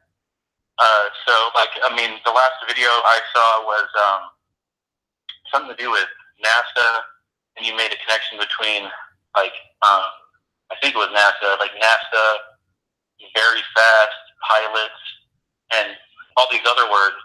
And so, like, how, I was just wondering how you're able to, like, figure that out, as far as, like, finding the connections between the different words that all have the same number. Okay. And then also, hello? No, go ahead. Yeah, and also just things like, and another thing which to me is extremely sophisticated, as far as, you know, different, like the numbers of primes. And you also said recently how, as, you know, this earlier caller you're talking to, you said something about, like, when you're born, on that day, it was like the coldest day of the year, like negative 89 degrees, and that 89 was a significant number, because of your own numerology and stuff. And it's like, I'm just curious about how you, they're so it's, they're such small, they're things that I wouldn't know, like, what would make you think that, like, what, how are you able to basically know that, like, as far as all these things outside of the actual numerology of the letters? But yeah, like things like prime numbers. Is there like some kind of online tool? I know that you have used a Gematria. Right. Yeah. Is there anything else? Because I just I haven't seen a bunch of your videos, but I remember this one recently. I think you brought up NASA. It's like NASA, you know, the same thing. NASA pilots, very fast, and all these other things. It's like, I feel like it'd be very hard. Like, to say, if I wanted to make some connections for like a word or something, you know, like for NASA. Like, if I wanted to make some connections between NASA and whatever else is out there, like, how would I do that? Because if I just put in NASA and found the numerology of NASA, what else would I? Hold on, I'm gonna mute this. My computer real quick. I'm getting confused. How would you able to find? Yeah, like what would you do? Like, what's your like process? Your thought process? I don't know if you're comfortable even explaining that. I am. Because, so here, I'll explain it. So look, I've been doing this for. Awesome, because I've always had an interest in numerology for the longest time, but I haven't been able to get around to it. And I'd like to be able to do what you do, but I have no idea how I would be able to get to the point where you are doing it, because you seem to do it on kind of a on a level I don't understand how you're able to do that. So I was wondering if you feel comfortable kind of explaining that. Yeah. So here. This is one of those things that needs to be taught, because if I just went about it like on the Gematria website, if I just, to me, to be really arbitrary, I don't think I'm going to be able to, you know, just off the top of my head think of words that might connect to things. Sure. Yeah. So here's how I do it. Again, you have to understand I've been doing this for 5 years straight, literally, like every single day. So a lot of things are ingrained in my mind. Just like if you'd been doing this for 5 years straight, it would be ingrained in your mind. So I already know how relevant 35 is to NASA and how often it's used in their rituals. So when I look at the headline that's the latest space thing and the phrase that's emphasized sums to 35, right away I'm going, okay, I see what they're doing here. And then you start looking at the other keywords and it's 35 there. So it's just pattern recognition. they code the same stuff redundantly in regards to the same topics over and over and over. So, I mean, if you've been following me for years, like some people have, they just know the numbers I'm going to talk about. And then when I start talking about something, they just already know what's coming next because it's always the same repetitive thing. As for how I remember prime numbers and stuff, again, that's repetition. Right now, I'm going to the Gematria calculator. In case you're not aware of this, in the top left corner on the drop-down menu, it says Tools. There's something called Number Properties, and if you click that, it brings up a box. And if you type in a number, it will tell you about, that number. So I'm typing in 61, for example. 61, it tells you everything about it, what it is, an octal, etc. And it'll tell you if it's a prime number, if it's a triangular number, if it's a Fibonacci number. In the case of 61, it says, yes, it's the 18th prime. And, like last night in geometry school, we were talking about sacred geometry and the flower of life, which is this important symbol in sacred geometry, and how it's made up of 61 circles, and how 61 is this very special number to this study. For example, just the word prime with the alphabetic order sums to 61. And this shape that is 61 circles is the most important shape in sacred geometry. It's a shape that reveals a lot of Vesica Pisces. But anyway, through studying these things, you gain appreciation for why the numbers that are coded into the words are what they are. And you start to see that it's not all arbitrary, it's all based in mathematics. And for example, there's a greater relevance to why 35 is encoded in NASA, and that's in my book. It has to do with the word I. And why is I 35? Well, for multiple reasons that go back to the Bible. And it's all about controlling the mind's eye of the masses, as the space program does. I mean, I'm sure most of us as children, the things that really captivated our minds when we entered into the education system were dinosaurs, which we learned about right away, and space. I remember being a child. Those were the two coolest things in the world to me. I wanted to know more about dinosaurs and space, and I know I wasn't alone in that boat. So anyway, it's all repetition, and it's a lot of practice. That's how I do what I do. So as far as, okay, so you said something about tools, and if you, in the corner of the top of the screen, tools, and if you click on, what was it again that you said? Like just number properties. Oh, that's right. So if you type in, so say if you said the number 61, so you can type in any number there. It'll tell you all about it. It'll tell you if it's prime, it's a Fibonacci, if it's triangular. It'll give you everything. Yeah. Okay, so that is a tool, because it just, when I'm listening to you, I was like, there must be some other kind of tools like you're aware of, because it's like a lot of information. So I think this is kind of what I was looking for. I didn't bother to really explore the website. Sure. But, so like, what you're saying, so, for example, when you read the Bible, there's all these numbers in there that seem mysterious. Like one of them's the miraculous catch of 153 fish. Why 153?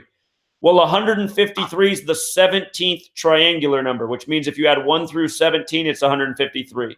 And both numbers are relevant. If you write in Holy Bible, it sums to 153 when you flip the alphabetic order around. And when you write in the Bible, it's the same thing. It's 153. I totally believe in numerology. Sure. For sure. I mean, so again, I've always known that. Yeah. So anyway, you work with this code. There's numbers that, and you do research, there's numbers that are going to start to stick out to you, and you're going to start to say, oh, I know where that number is here. And oh, now I get why that number's there. You start to realize that the numbers are a language in themselves. So anyway. Yeah, definitely. Yeah, for me, I'm more interested in this just as like kind of an exercise of thought mostly. I mean, so that's how I've always been interested in it. And the fact that, and just seeing your videos, how you have applied it to kind of real life things and what's going on in the media, is really cool. Like, I'd like to be able to do that. And so you're just saying that by being dedicated to it, you have just been able to do that. Do you kind of make note of this stuff? Like, do you have any kind of, I have a blog. I have a blog and I wrote a book. So yeah, that's a lot of notes, man. I have over 20,000 posts on my blog. Yeah, I should really look into that. So basically what you do on your free time, this is kind of like what you're into, like this is your thing pretty much. And you're just kind of dedicated to kind of using numerology to understand happenings and the news. And okay, so the reason that I got into this is because in 2013, I said, okay, I'm going to make this my mission to wake people up to the agenda that's in this nation. And I was saying, how am I going to do this? I've already been explaining things to people logically since September 11, 2001 happened. That's not enough. So I need more than logic. I need more than evidence that exists in the mainstream. I need something that's undeniable. And I didn't know what it was going to be, but I knew there was something to numbers in the propaganda. So I started looking into, like, what is it about numbers? Why would you use numbers as ritual? Why would you have a national emergency on 911 when 911's our emergency dialing code? I was trying to figure out why.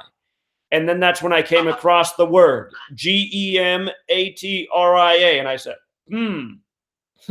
that's interesting. And so I read about what it was. I came across two ciphers, the alphabetic order and the alphabetic order with the rules of numerology. That's all I had to work with. So I just went to town with those ciphers. And I started looking at news stories. And I started realizing that when I was decoding these key words and names in the story, I started to see that the numbers that were in the story were matching the names and the places. And I said, wait a minute, this can't be a coincidence. And I seriously sat there for a year and took the time and just day after day decoded and decoded. And finally I got, pretty fluent in this. And then I started making videos in 2014. And my first video was a prediction about the police officer who shot Michael Brown in Ferguson, Missouri. And that first prediction was correct. And that got me a following from the start. And it also got me critics from the start. And it's just been going ever since there. It's been nonstop work, day after day, learning more about the code each day. And like I told the caller earlier, there's still a lot to learn. So, friend, I really appreciate your call. If there's one more thing you want to ask, go ahead. Yeah, no problem. What was it? I can't even remember. Well, the only other thing I wanted to bring up, how this kind of highlights some of the stuff. Some people, one thing that I've learned is, how some people see, Alex Jones as kind of like, just like the other side of that guy, Cenk Uygur, I think is his name, the guy from the Young Turks. They're like two sides of the same coin. Well, it's kind of interesting. I looked up on the gematria of Alex Jones, which happens to be the same gematria of InfoWars, which happens to be the same numerology, the same number as Cenk Uygur. So it just, to me, it's another example of how basically just of numerology, or just the truth of numerology. You know what I mean? Because what are the odds of that? Alex Jones equals InfoWars equals Cenk Uygur equals Zionism.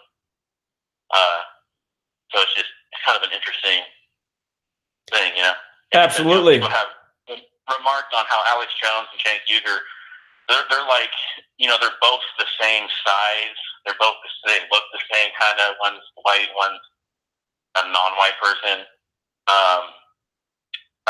Their name is kind of like Cenk. I've always remembered when I first learned about this, became aware of Alex Jones and Cenk Uygur, how just their names look the same. So I decided, well, I'm just gonna see what the numerology is, and it's the same number, and it's just like unbelievable, But that's cool. I'm gonna try to call in. I won't take up any more of your time, but I'm gonna try to call in again because I'm really eager to learn how you do this. In any of your videos, if you can kind of maybe go through the process of how you've come to the connections you've made, I would appreciate that, because it would help me learn how to do it myself. Because you do it so naturally, and when you do it, you put all the information out there.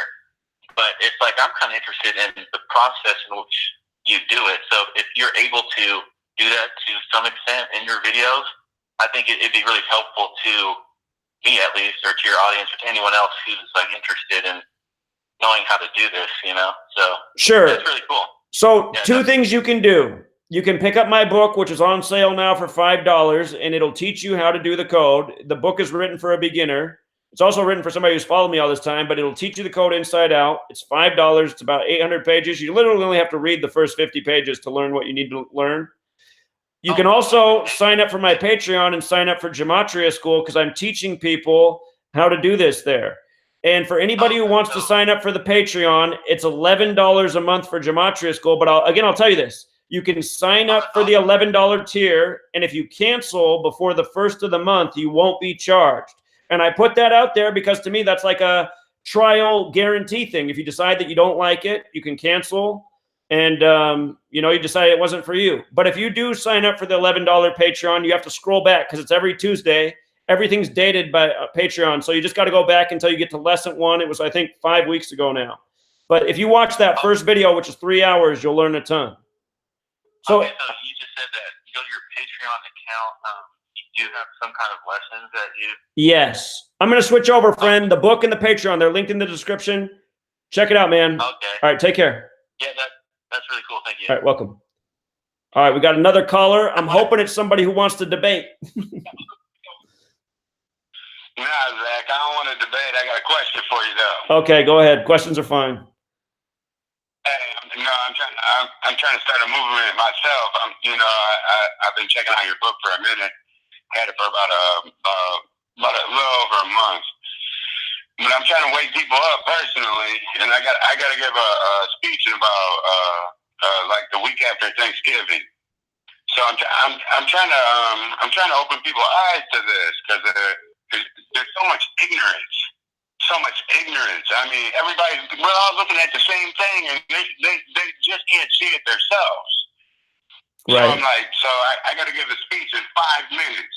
So in 5 minutes, how could I wake up people to what they just can't see with their own, blatantly with their own eyes in 5 minutes? How could I give them a speech? Right. And give them enough information. So you want to come up with the 5-minute speech? Yeah. Okay. What's your audience into? Who are you speaking to? That's what matters, first of all. College students. I'm talking to college students, a different range. They're predominantly Caucasian. There's a few African American students in my class, but it's predominantly Caucasian. Sure. So I'm in Ohio. Okay. So again, it's always important who you're talking to if you're going to tailor your lesson. So college students, they're majority white students. They're probably middle class. Yeah. So here's a real logical example you could start with. Again, just using the alphabetic order, start basic, and just do the mathematics of it. Yeah. You write up English. You write up Gematria. You explain that this practice, it's important in Jewish culture. You write up the word Jewish. You write up that it's important to Masonry. It's one of Masonry's secrets. You write up the word Masonic. You know, you write up the word holiday. You write up Independence Day. And you just teach them the alphabetic order and the alphabetic order with the rules of numerology. And you show how all those things sum to 74. And you say, what are the odds of that, especially in light of this nation's birthday, 7-4? And the next logical question for somebody would be like, well, what are the odds of a word summing to 74? Because I start people say, well, maybe just a lot of words work out to 74. And I'd say, well, start writing down random words and see how many sum to 74. So when people pointed that out to me, I said, one of my good examples was, look, 50 states in the United States, how many sum to 74? Well, it turns out that only one sums to 74. It happens to be the 33rd state, Oregon. So you could take that as your base example. You could say, okay, let's just pretend that 1 out of 50 words on average sums to 74, which isn't actually quite true. It's a little less than 1%. So you could just work with the ratio of 2%. And if your college students are good at math, you can have them do the math on their calculator or whatever they got right there. What's 2% times 2% times 2% times 2% for just these variables you have on there? You're already getting down to a really small percentage. And again, another example I like to show people, since a lot of people are familiar with the Bible, a lot of us in the U.S. are raised Christian, not everybody, but probably still the majority. Again, this name that we use for the Savior in the Bible, Jesus. You write out Jesus with the alphabetic order. You write out Messiah. You write out gospel. You write out parables. You write out cross. You see that they all sum to 74. And again, the odds of something being this way are astronomical. And then what you can connect with people is you can say, I watched your show. I've watched you for like the last. I've heard you say this a lot of times, so I know the things that you use. Okay. To explain to people. So yeah, I know. So here's where I would take this to the next thing. If you're trying to go somewhere with this, if you're allowed to ask some controversial stuff, when you get this, when you get this example into their head, you could say, okay, there was a real suspicious event on September 11, 2001 that seem to be very numerological. I'm going all the way there, definitely. Okay, so you can point out that the day September 11th happened is New Year's Day on the Coptic Christian calendar, which many Christians contend is the real birthday of Jesus Christ. And the World Trade Centers were on the 74th meridian. And you can point out to the students, think about this. What you should also show them in light of the 74 is okay, hold on. Before we get to this 9/11 example, again, bring it back to the fact that this code is very much, it's a Jewish code. And Jewish folks, they write the word God. They don't put the O in there. They write it G-D, which is 7-4 in numbers, which is a lot like 74 as well. So I don't know if you can bring up the dancing Israelis or if that's too controversial, but you can just say, think about this. Show them how 74 breaks down to 11 and show them how Jesus also sums to 11 using the alphabetic order and rules of numerology. And then show that New York was the 11th state. And September 11th happened on the 11th day. And the first flight was AA-11. And those buildings look like massive 11s. And they were 110 stories tall. You could even bring up buildings 1 and 2 if you want to connect it. Buildings 1, 2, and building 7. Buildings 1 and 2 were 110 stories tall. Building 7 was 47 floors. The reflection of 74. You can show them how Osama bin Laden in our two simple ciphers is 110 and 47. So anyway, you could do all that, but then you could just say, you know, those buildings were sacrificed by a code. And, you know, you can just, there's clear parallels between the things. Those buildings were essentially crucified, were they not? Yes. And when people understand that that's the Coptic Christian New Year, and people believe, some people in the world believe that's Jesus Christ's real birthday, you know, there is an obvious parallel there. And if you can bring in the dancing Israelis part, you know, who had the foreknowledge, you know, I think a lot starts to line up there. So. Video of them, because I found the video of them dancing out there. I've seen video of them out there and all that. I was thinking about even using some of that in there because we can put it in our presentation and everything. Right, and if you search, you can find the video of them in Israel on their live TV talking about being over there to document the attack because they knew it was going down that day. So, you know, the next thing you could take it to is you could take it to Flight 77. If you got more time to talk, you could say, okay, now let's look at Flight 77 and just stick to the alphabetic order and the rules of numerology, because if you use the alphabetic order and rules of numerology, you can write out September 11th equals 77. So does World Trade Center. Christ equals 77 with the alphabetic order. And Luke, the generations to Jesus, are 77. But then you can show them how Flight 77 hit the Pentagon 77 minutes after taking off.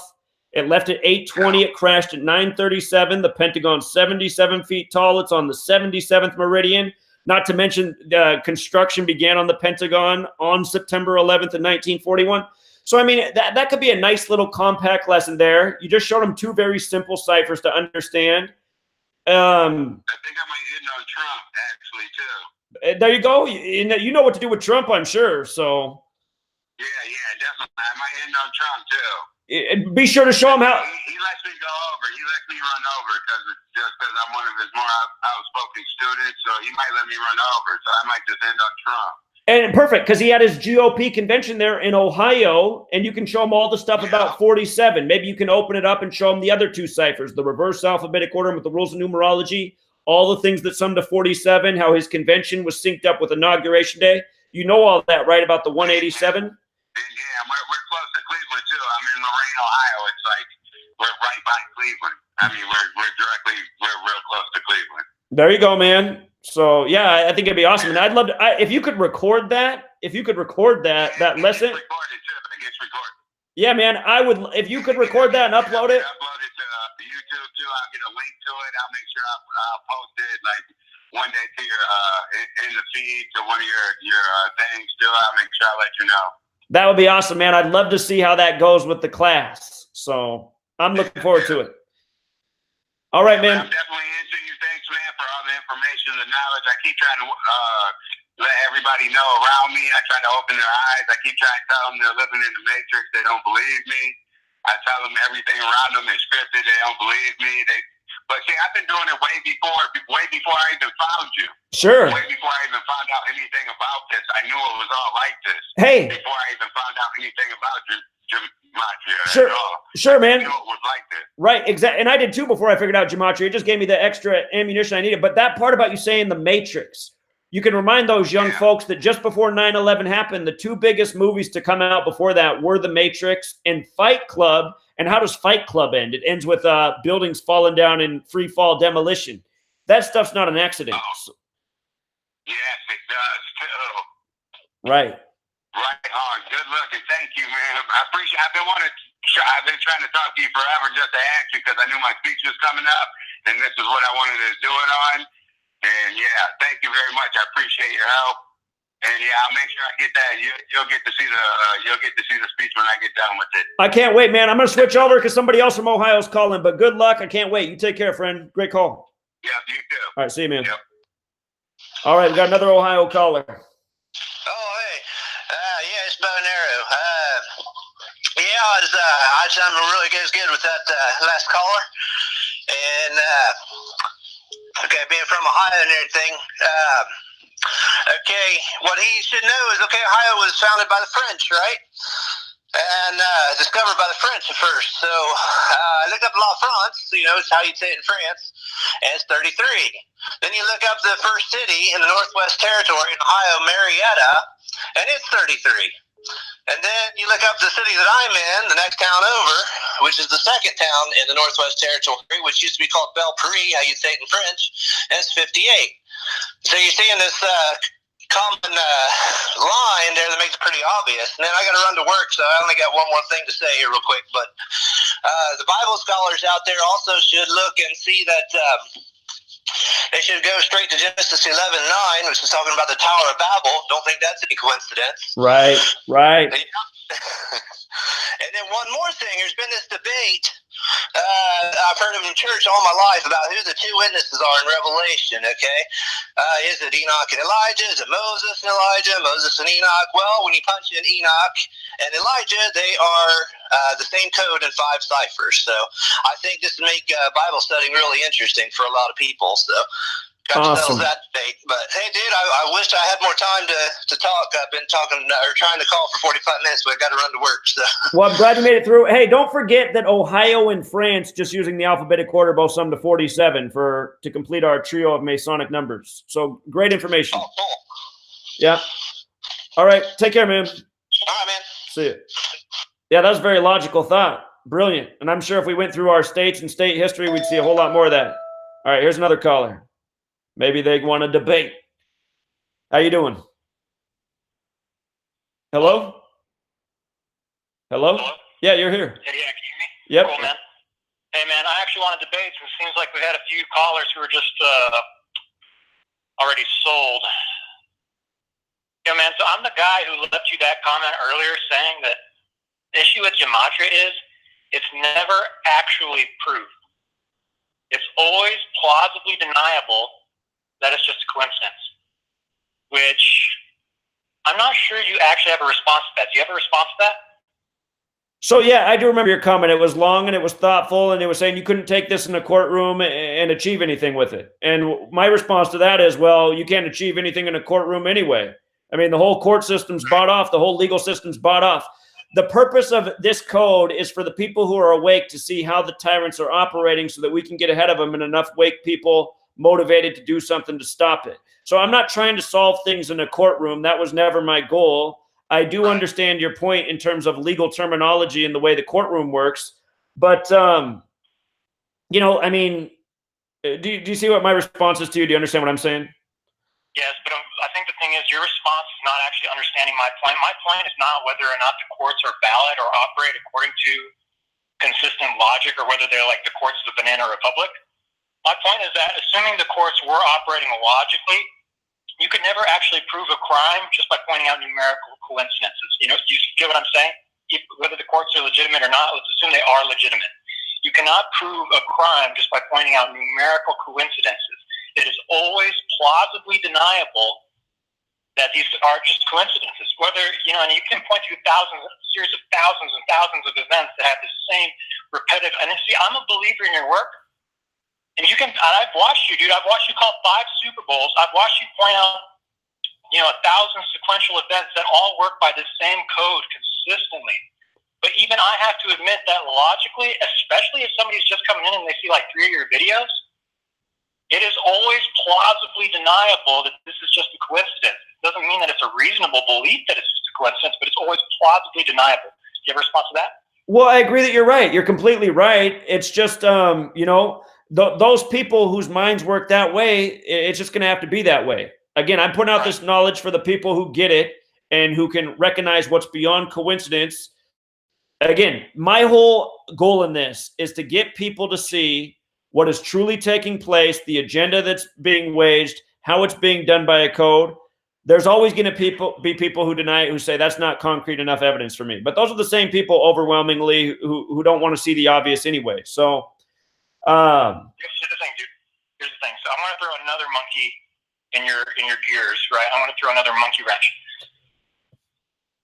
You want to sit here and look at these series of coincidences, which I agree, it's reasonable to believe that they are not coincidences. Personally, I am of the belief that there is no such thing as coincidence in this world. I believe in God as you do. And so I believe that, we talk about you much less than the other people who research Gematria. You talk much less about the quote-unquote organic side of the code. So here's the issue. Even if for some reason, we choose to interpret your research as indicating that there is a conspiracy of humans who is behind these coincidences in CNN and all this stuff. And I agree that is the most reasonable interpretation. But how could we, per se, rule out the possibility that it's God playing these things? Maybe it's God playing CNN. Maybe it's divine supernatural forces. We admit that there is a organic side of this code, like when Derek, for example, he analyzed the death of his girlfriend's or his sister's boyfriend or something like that, and he said, this is exactly like I'm doing a murder by numbers breakdown. How would we ever be able to tell which it is? So again, not only can we not prove that this is all just coincidence, we can't prove that it's actually humans at all. Do you have a response to that? So that's probably the most valid argument you could make against this. But again, I don't know if you can see my screen right now, but I'm going to go back to here's just a recent example, and there's plenty of these. This whole story of Marquise McLaughlin being shot to death in the Stand Your Ground case on Gaston Glock's birthday. I mean, the spelling of the name is absolutely absurd. It's so clear it's contrived. This story was followed by another story with a sheriff who was all about Stand Your Ground, who had the same coding in his name. These stories do not feel organic. They feel like mass manipulation. They feel like mass propaganda, mass distraction, mass racial division. I mean, look at the beating of Rodney King, for example, another perfect numerological spectacle that was horribly contrived. So, it's either that you got the eyes to see or you don't. Can I break in? Go ahead. Yeah, so notice the wording you chose. This story doesn't feel organic. The story doesn't feel like it's not contrived. You can't prove it, and you just admitted it by the words you chose right there. That's my only point, right? Sure. So here's the other thing. So if we wanted to actually get into proving it, I'm not calling on to here, obviously, because I've raised a bunch of points. So I'm not calling on to here to plug somebody else's channel, but I found a channel that actually is a conspiracy channel, but they do things in a very different way from every other conspiracy channel I've heard. So I'm just going to say the name. It's Jay Dyer. If anybody wants to look at him, you can. But if you look into that channel, what you'll find is every single conspiracy that he brings up, he cites with declassified CIA documents, Rockefeller memoirs. He has a series called the Globalist Book Series, where he takes books by, say, H.G. Wells, where they talk about plans to, basically what's on the Georgia Guidestones. You can go into H.G. Wells' books, which are not his fiction books, but he's written other books. And so his nonfiction books talk about depopulation. They talk about vaccinations. They talk about all this other stuff. And they talk about how it's a plan and it's all part of this agenda. And so when I compare Zachary K. Hubbard's work to work like that, I see a guy who's pointing out a series of coincidences that could never, ever, ever be ruled out, that these are 100% ruled out, that these are coincidences. I agree that it's 100% reasonable to believe that this Marquise McLaughlin thing, for example, you just look at it and you look at your analysis, it's very, very, very reasonable to believe that this is a contrived story. And it's always like, about like guns. It's about the stuff that's documented in these books. But when you actually look into those books, how can I reasonably deny? There's no question of plausible deniability when you're reading the Rockefeller memoirs, where they talk about their plan to impoverish the United States of America and build up China. There's no plausible deniability there. I would have to say that the Rockefeller memoir is a counterfeit or something ridiculous like that. And that's what people will do. See, so that's what I already know, because I spoke out from 2001 up until finding out this research and just showed people nothing but hard evidence and stuff like that. And they'll just deny that too. They'll just say, well, how do you know that's not contrived? That's exactly what they will do. So here's the thing. So those kinds of people, you will never, ever, ever convince them with anything. And in fact, Gematria is weaker than, say, citing books like that. I don't know about that, because there's a lot of people who've woke up to my work and they said, your work is what finally turned me on. So I think it's like to each their own. I appreciate your call, man. I see all your points. You make valid points. Okay, go ahead. Okay. So all I wanted to say in that original comment I left for you is, when you consider my point that this could never, ever, ever not be plausibly deniable, whether it's God, whether it's random, whether it's a conspiracy of Zionists or whatever, if somebody doubts it, don't please, for the sake of your own research and you getting your message across and your own credibility, please do not just reflexively call them an idiot or a shill. Because there's reason to doubt. And, if they watched 500 of your videos like I had, I don't think it would be reasonable to doubt. But, man, people do things for a million different reasons, and I just don't, ever want to assume somebody is an idiot. And I think for the sake of your own research, your own image on YouTube, your own credibility, you need to take the high road. And when somebody doubts you, just be like, fine, it's just not time for this person to. Well, people who doubt me, I do. That's fine. But people who come with certain comments, I will call them an idiot if I feel that they are. Yeah, so I agree. Some people are just retards. But like that Adam Green guy, honestly, dude, like that Adam Green guy, just the fact that he called this thing the Goyim Defense League, he's using the Jews' derogatory term for him in the name of his organization or resisting them. Obviously, the guy is just a nerd who doesn't really he's not going to get anywhere. Sure. But at the same time, you immediately, you do an interview with him, and then you immediately make a video afterwards because he doesn't agree with you, and he does all sorts of. The guy is an idiot. I don't doubt that the guy is an idiot at all. But to make a video the next day calling him a shill, why should? Well, hold on, Mr. Fax. Is that what I did? Because that's not what I did, actually. You got it incorrect there. How many days did it take for you to make the shill video? So let's revisit what happened. Okay. I made a video saying, "Are you a pretender?" Because I saw what he did. He favorited literally every troll comment attacking me. So I made a video saying, "Are you a pretender? And why aren't you?" And then I did a video educating him on how simple it is to use this knowledge to further and reinforce the message that he's painting.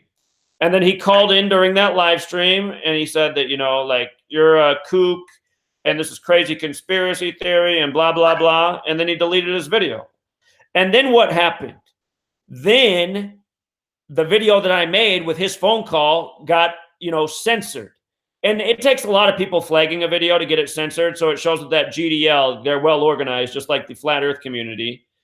And so anyway, to me, that's the signs, that there's a shill operation there. So all of those things happened before I pulled out the shill card. You might be right, Zach, but here's the thing. So if I have a channel on YouTube and I'm thinking about interviewing Zachary K. Hubbard for some content on my channel, and all I see is you interviewed No More News and it turned into this big scandal and you called him a shill and he deleted the video and I don't investigate at all, I'm just wondering, maybe it would be better to take the high road. That's all. Okay, I don't feel like I took the low road. I think I took the road that presented itself. But the other way I feel is, I've been here for 5 years, and the majority of the truth community just seems that they just want to shill on. There's not too many people that I find.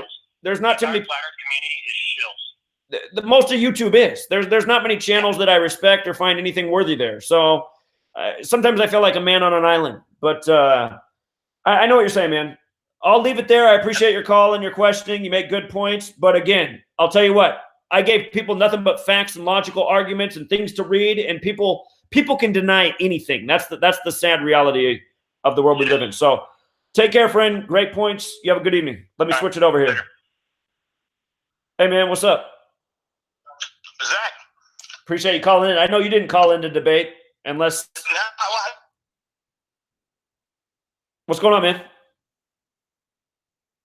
Uh-oh. Did it just... You decoded the Kalamazoo Uber shooting, and I came across it, and it was something I experienced in real life, and then I saw that it was fake just by, my weird occurrence. The police were blocking off the area where they had a shooting before it happened. And people really need to know out there that, something you decoded without being there, there's been somebody that's lived through it. And these things are planned, or else the police wouldn't have blocked off the area ahead of time. Right. So, people really need to know that this stuff is planned and does go on. Absolutely. Jerry, you might be cutting out. You might be talking right now, but nothing's coming through. You there? I'm here, but I think you're cutting out.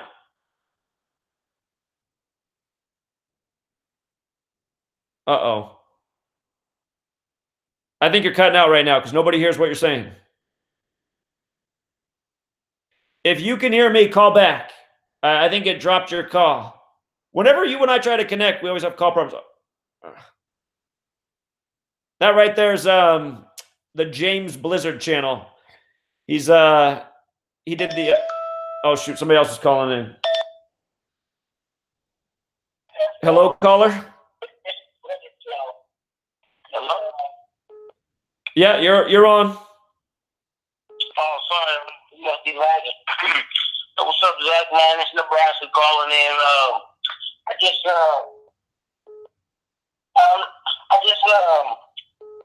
had some few things to say about flat Earth. I know you don't believe in it. I don't want to say I believe in it necessarily. I mean, because just like you were saying earlier, anybody can deny anything. I mean, man, who's to say that we even know the true general shape of any country? Because I was just doing a little thinking, like, how did they even figure out the shape of any match before they were able to fly? Like, it was just certain things like that, Then I was doing other research on the moon, like the moon's phases are caused by the Earth's shadow, and to get a new moon, the Earth is completely blocking supposedly the sun rays from hitting the moon, but that's the same phenomenon that happens during lunar eclipse. So it's just some weird information out there about the shape of the Earth in general, and it all ties into what we talk about every day with Gematria, just being in like some kind of matrix or not having all the real facts. So, but I will say this: doing the flat Earth research, it actually led me right into Gematria. It's pretty crazy. I was watching some flat Earth videos, and I seen Derek's video on the side first. It was the first Gematrinator account he had, and then that led me to find your work, and then it's been like this since about the end of 2017. So I just been trying to do as much research as possible, but yeah, I don't know, man. I think we really need to figure out the exact. I don't know. I don't even want to call it a globe or flat Earth. The realm we live in, I don't think we have any solid proof at all of what it really is, and that's the scary messed up part about it. Okay, I see your point. We're living in the dark on a lot of subjects. Who knows what else we're living in the dark about? So I think you make a good point. I appreciate your call. I'm going to call Jerry back, who was just on the line, because he got dropped with the disconnect, and he's trying to call in right now. So thank you for voicing that, friend. Appreciate it. Yes, sir. All right, you take care, man. All right, Jerry, we're back. All right, you're back on here? Yeah. How far did I get? Oh, shit. You're cutting out again, man. You didn't get very far. Oh, my goodness. I'm hanging in there. He's still on the line, but we can't hear him. Oh, it dropped. All right, Jerry, let's try it again. Jerry? Oh, my God, it dropped again.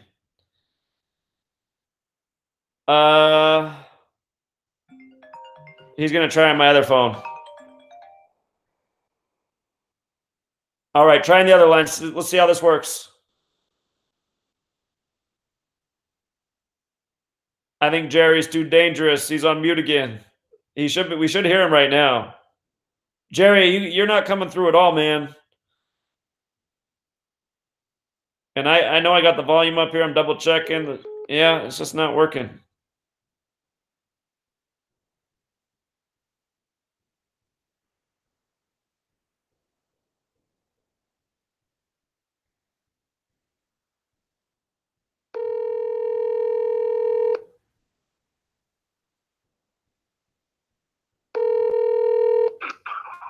Nice. Hey, I'm on a live stream right now, and you're on a live stream, so I'm just gonna let you know that before we talk. Do you want to talk on a live stream? No, it's okay. If you're doing your thing, I kind of figured that you would. We could just speak later. I know you got that shit tonight, the radio show, don't you? Call me up tomorrow morning then. Tomorrow morning I'll talk to you. I know you go to bed early. No, I can't talk to you in the morning because I got to be at work. But I got to talk to you before Sunday, man. Sunday's my birthday. Okay. Well, call me. I'll be looking for your phone call. Just call me when you get a chance. Well, thank you. Thank you for making me feel special. I appreciate it. Of course, man. You are special. Happy birthday, too. Happy early birthday. It's not time yet, you son of a bitch. You said I'll fucking die tomorrow. Oh, no. You're going to be good. I'll talk to you soon, man. Yeah, let Sunday get here first. All right. I'll talk to you in a bit. All right. Say it later, man.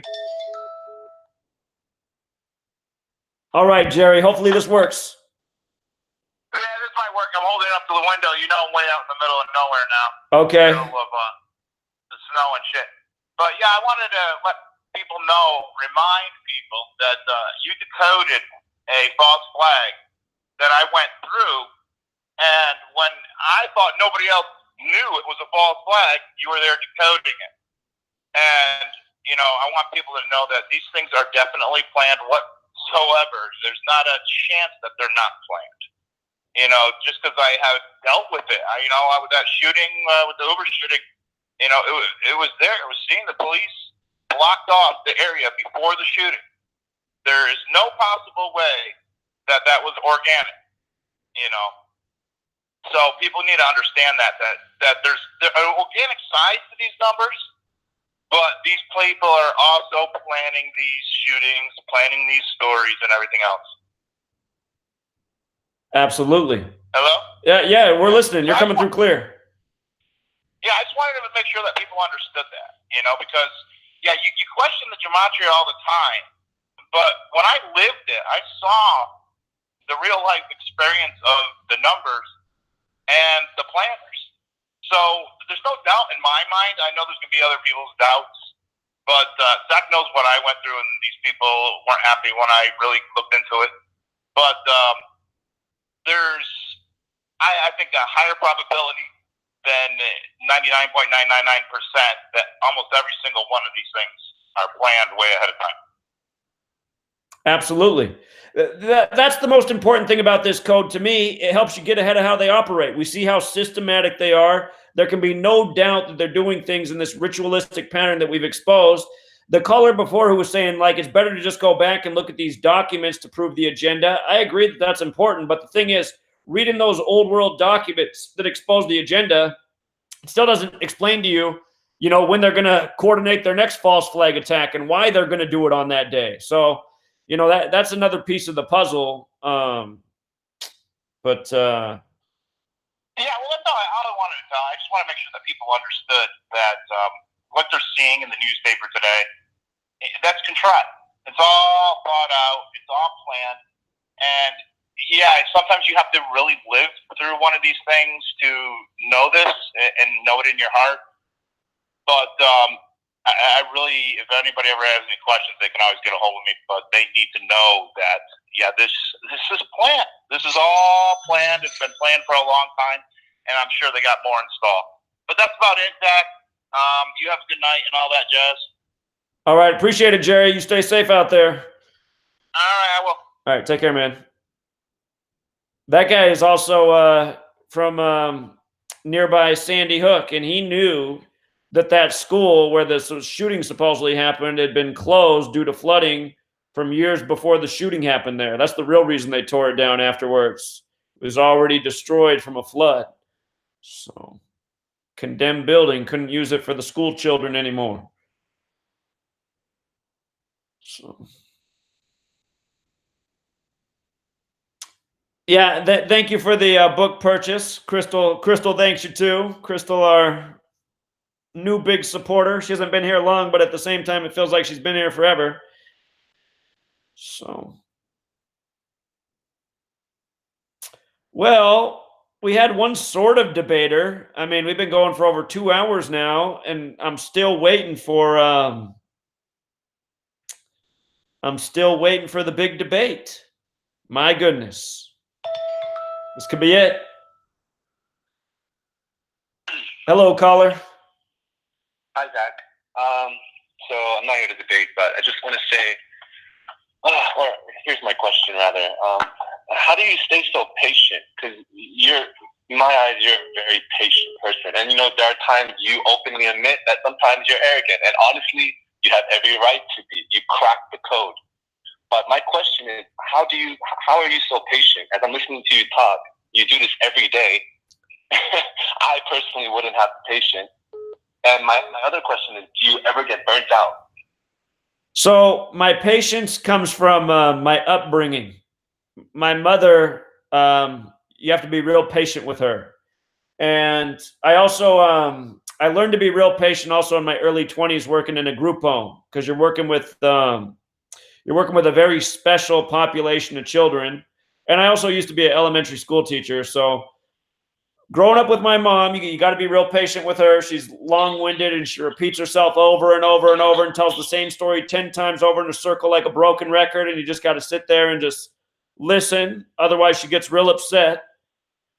And so I had that growing up, and then really just working with children. So that's what kind of helped shape my patience. That really is all there is to it. What's that? Do you ever get burnt out? Oh yeah, do I get burnt out? Well, I guess sort of sometimes, but I'm always still motivated enough to come back the next day and fight some more and do the same thing over. But some days, I mean, I'd be lying if I didn't say sometimes the thought doesn't pass through the back of my head like, why don't I just stop doing this and just join the asleep masses and just go buy a big ass TV and zone out in front of the TV and watch some movies and smoke some weed and play some video games. Because I mean, I see all sorts of people doing that. I mean, that's what most of the people I grew up with are doing. But if I did that, I'd feel like a sellout. And even if I did do that, like I'm sure if I did that for 3 months, there'd be a part of me is just like, okay, Zach, this is not your purpose. Time to get back on the grind. So I've just been on a mission since a young age. And like I said, when I was a child, I knew that I wanted to do something to help heal the sickness I saw in the world. And even then, I didn't realize just how sick it was. But so anyway. Well, yeah, you definitely do seem like a man on a mission. And what scares me is I can only imagine where we'd be if you, I don't know, worked half as hard. And even then, you'd probably be working harder than most other people. And so I want to just make one last point. The caller from Sacramento yesterday, she used the term war leader. And so I would say, your patience is what makes you such a great teacher. And I would say that's basically what I consider you to be is, our teacher. I guess what I'm trying to allude to is, have you ever thought of switching it up from being a teacher? Because you've obviously, taught us more than enough for us to see that it's not a coincidence. And have you ever thought about switching it up from being a teacher to more of like a war leader, as the caller from Sacramento said yesterday, or some sort of like revolutionary figure? And again, that's very unfair of any of us to ask of you. I think that's something that you would have to make that decision for yourself. I'm just wondering, has that ever crossed your mind? Something like that. Well, that's why the FBI came to my door, because I had a video just saying that that's exactly what I was going to do, and the FBI didn't like that video very much. So, well, I wonder how far we can get without treating this as if it were truly a war, because it is a war. We're in a war, man. it is a war. So, and that is how I see it. So, you know, this is the way we're fighting the war now, but we do have to elevate it. And the thing is, the people who rule over us, they rule over us with violence and war. So sometimes there's a part of me that thinks the only way that they're ever going to be ended is with another war, and it's going to have to take a whole lot of people, and it's going to have to, you know, it's going to have to be a very strategic war. We're going to have to figure out how to convince the military to stand down, or either stand down or fight with us. But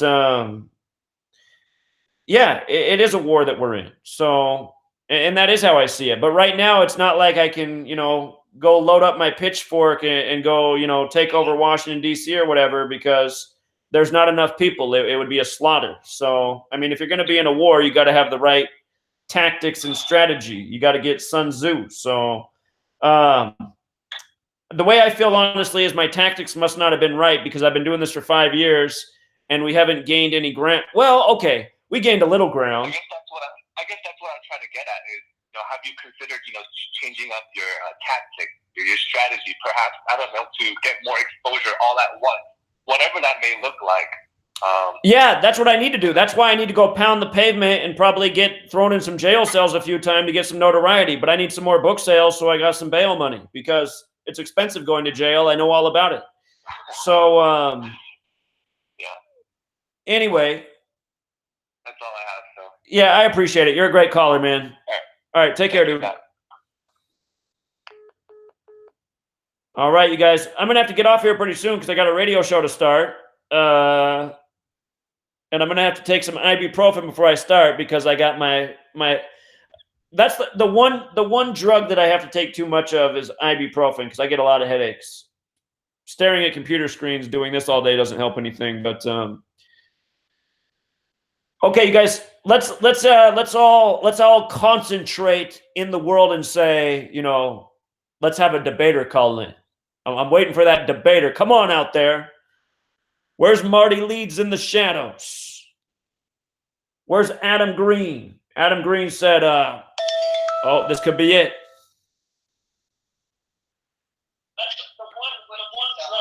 Oh, caller, can you mute the thing in the background you're on? Zach? Yes.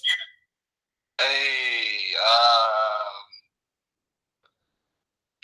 wait. Oh, shoot, he hung up. That sounded like one too many doobies right there. You can call back, man. I was excited to hear what you had to say.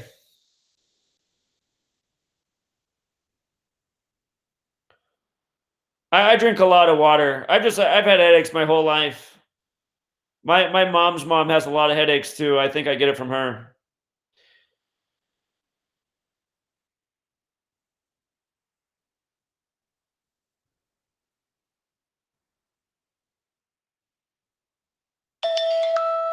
Oh, here we go. Here's a guy who's calling in to debate. Not really. What's up, man?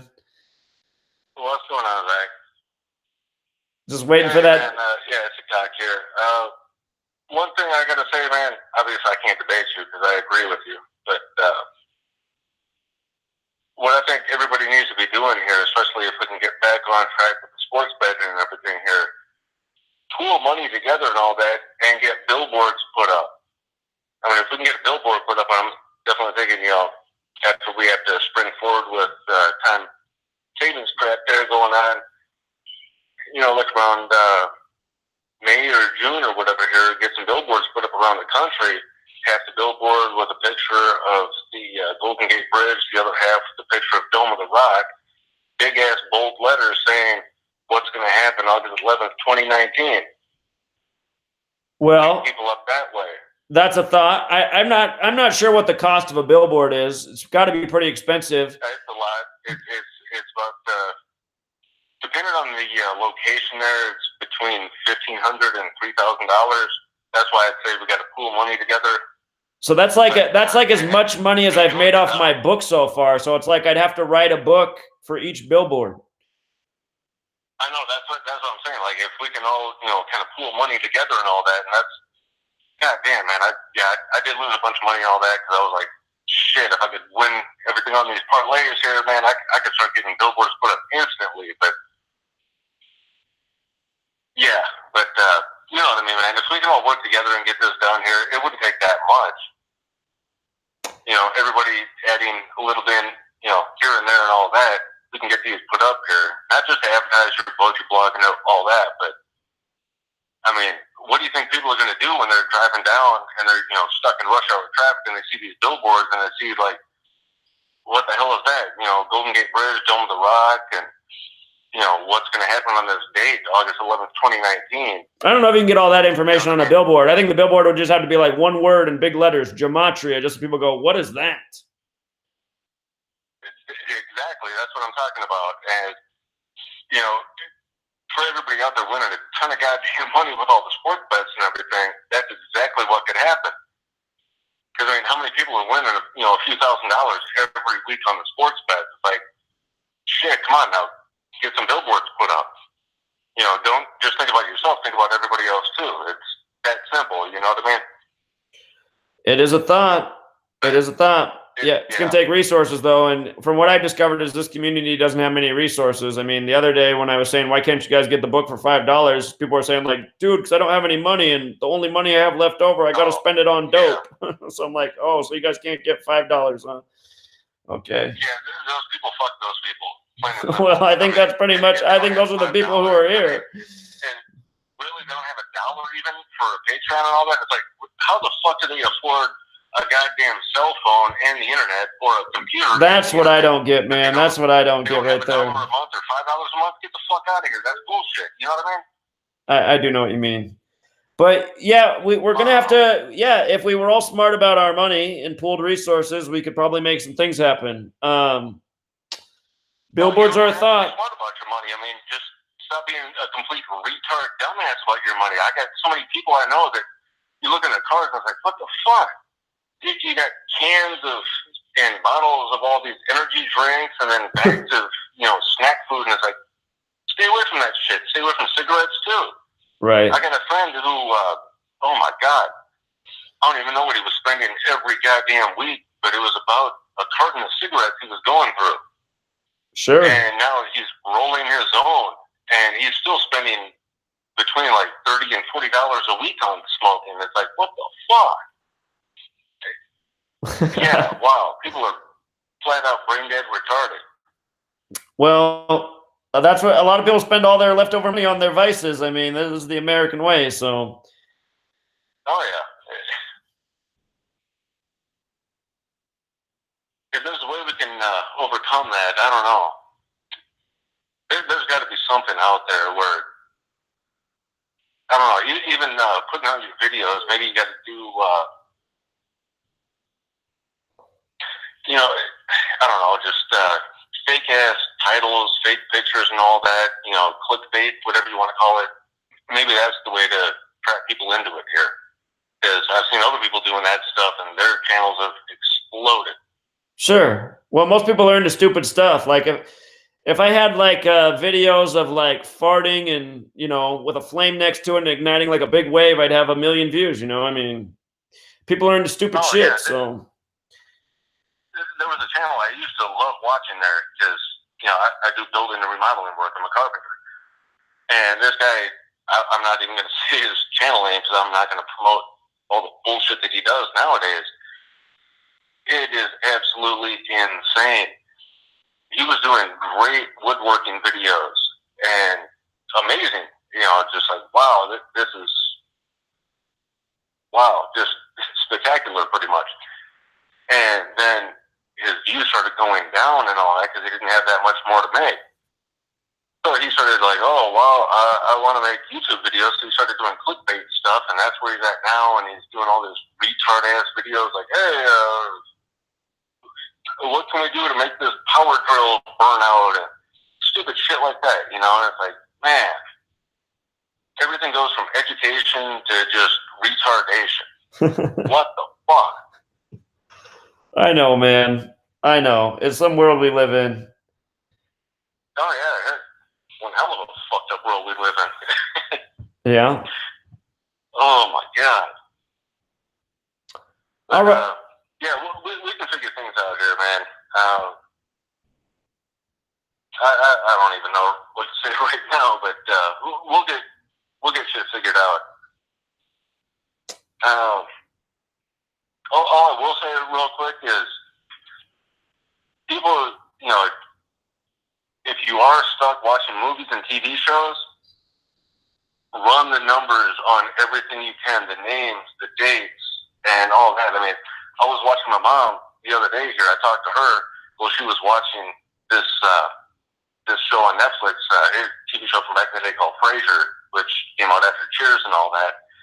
But I noticed on there, I just looked at the TV and I was like, holy shit, you got to be kidding me. Frasier lives in apartment 1901, and zeros are pretty much nothing, and 191 is the 43rd prime, Masonic equals 43. Come on now. And then just later in that same episode, they go over to the brother's apartment, and in the kitchen there, he's got the black and white checkerboard flooring. How much more do people need to see here to know that all these people are putting everything into TV shows and movies? It's everywhere. It doesn't matter what show, what movie it is. It's everywhere. Right.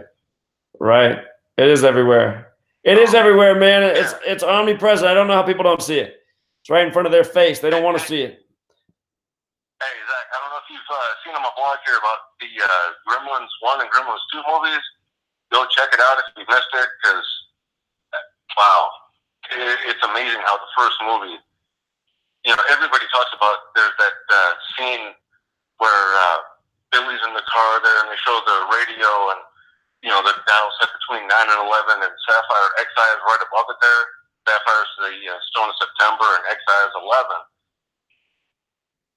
What people don't mention about that part right there is that came at 1 hour, 11 minutes into the movie. And of course, New York equals 111. Sure. And then just a few minutes before that in the movie, they, you know, the Gremlins, Gremlin equals 42. Freemason equals 42.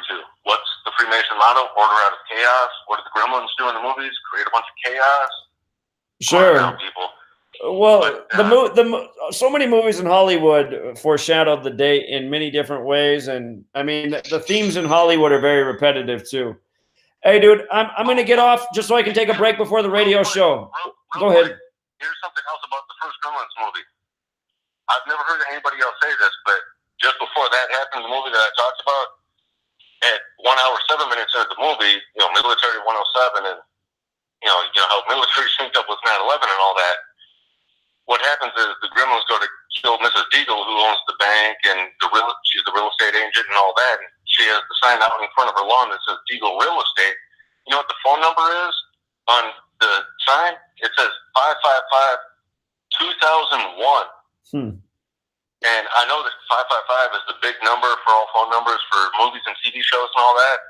But in Jewish Gematria, and this is why it's important, because Tisha B'Av equals 9/11 in Jewish Gematria, 555 is big too, because acts of terror equals 555 and kill goyim equals 555 as well. Oh, that's interesting. Interesting. Hey, promote your blog real quick so people know where to find you. Or here, I'll just link it in the chat. I know what your blog is. I'll just write it here. Yeah, I'll get up the line here. I won't waste any more time. If there is somebody out there that actually has the balls to call up and try to, you know, deny and debate all this here, I'd love to hear it. But apparently everybody out there, you know, doesn't whatever pussy little faggots, aka Marty Leeds. I mean, that should be, you know, they change definitions in the dictionary all the time here. So what does pussy little faggot need to be in the dictionary? Marty Leeds, you know, Richie from Boston, all these, you know, pieces of shit, you know? Come on now.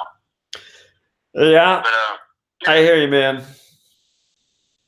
I don't know. Unless you want to keep going, man, I'll get off the line here. So. Well, I don't want to get off just because I don't think anybody's going to call in. I just got to go. I got to go take some ibuprofen and then get ready for the radio show because my head is hurting. Hey, I've had a bad headache for a few days now too, man. They're spraying all sorts of shit in the skies, so right. Everybody else is the same way too, man. It's messed up. All right, man. Well, you have a great night. Appreciate the call. Hey, go take care of your head, man, and have a great night. Peace out, everybody. All right, take care, dude. All right, you guys. Yeah, I'm gonna call the White House. I can call the White House tomorrow. They're closed right now, but I'll tell you what. I'll call the White House tomorrow on the Patreon live stream. So something to look forward to. I never called the White House before. I always assume they don't pick up the phone, but how do you know unless you try? So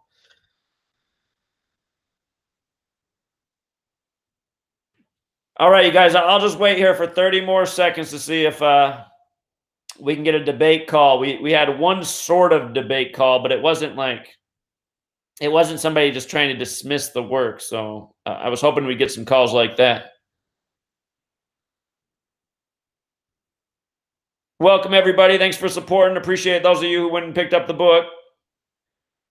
So let me tell you how many book sales we got today. I haven't checked. Let's see. All I know is this book's selling a lot better at $5 than it does at $10. So today we got 28 sales, which means I got $28 in fees. I got to pay about $1 per book. So that means we got about 112 revenue. So what's the cost of one of those billboards? Thinking about 1,000 days, we'll have enough for one billboard.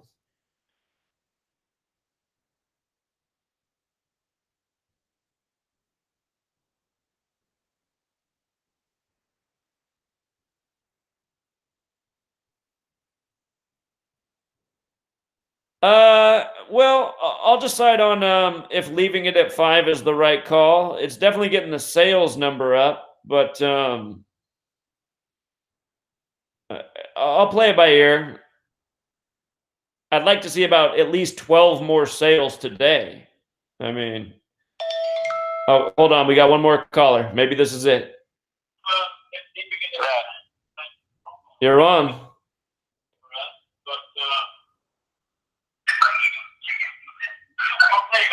Caller, you got to mute the video in the back. Yeah. I'm here. Caller. Yeah. You're on, man. What's up? Hey, those signs that they put on the side of the street for like constructions, the blinking ones. Uh-huh. Those ones are a lot cheaper, and I know you can rent those from like rental companies for real cheap. I've seen like people that do functions and stuff. They set them up to advise people. I'd have to look into that. I don't know what the laws are on putting a street down or a sign down on the street level like that, because typically I see those for construction projects. Yeah, I've actually seen them like they used to do raves down here in Tampa, and they would use them for the raves to let people know that they were there and stuff like that. And I've actually seen one. I seen something on YouTube the other day where somebody had gotten one and put something up about Trump being a reptilian or something like that. So I know that people are using them already. Okay, I'll look into that. That could be a great idea there. Get that on a busy street. Yeah, exactly. Because I don't think the big ones, they aren't going to let somebody rent those things and put something up. I mean, maybe, but I just thought I'd throw it out there because I've seen it already being used. All right, I appreciate the thought. It's a good thought. I'll look into it and see what we can do with that. So. All right, y'all take it easy. All right, man. Take care. Yeah. All right, you guys. I'm gonna end this, and then I'll be back on the radio here in just a moment. And I don't know. Maybe we'll try the debate thing another day, because this wasn't such a bad broadcast. We had some interesting callers, but we just didn't get the debate thing. So for all of you out there who haven't got the book, I'll tell you what, if 12 more people buy it today, I'll keep it at $5. If not, I'll probably bring it back up to $9.99 tomorrow, because $5 is just almost too much of a steal. But the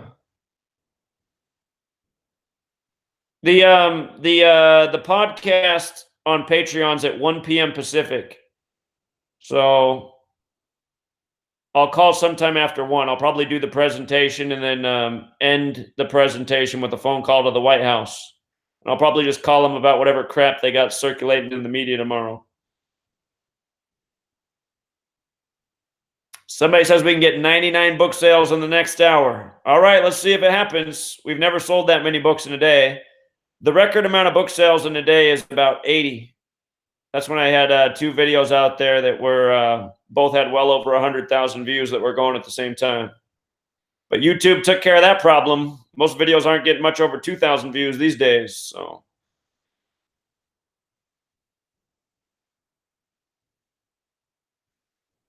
all right, you guys, have a great night. Thanks for linking everything in the chat. Appreciate all you moderators helping out, all the good callers. Again, the book's $5. Don't sleep on it. All right, guys. Until next time.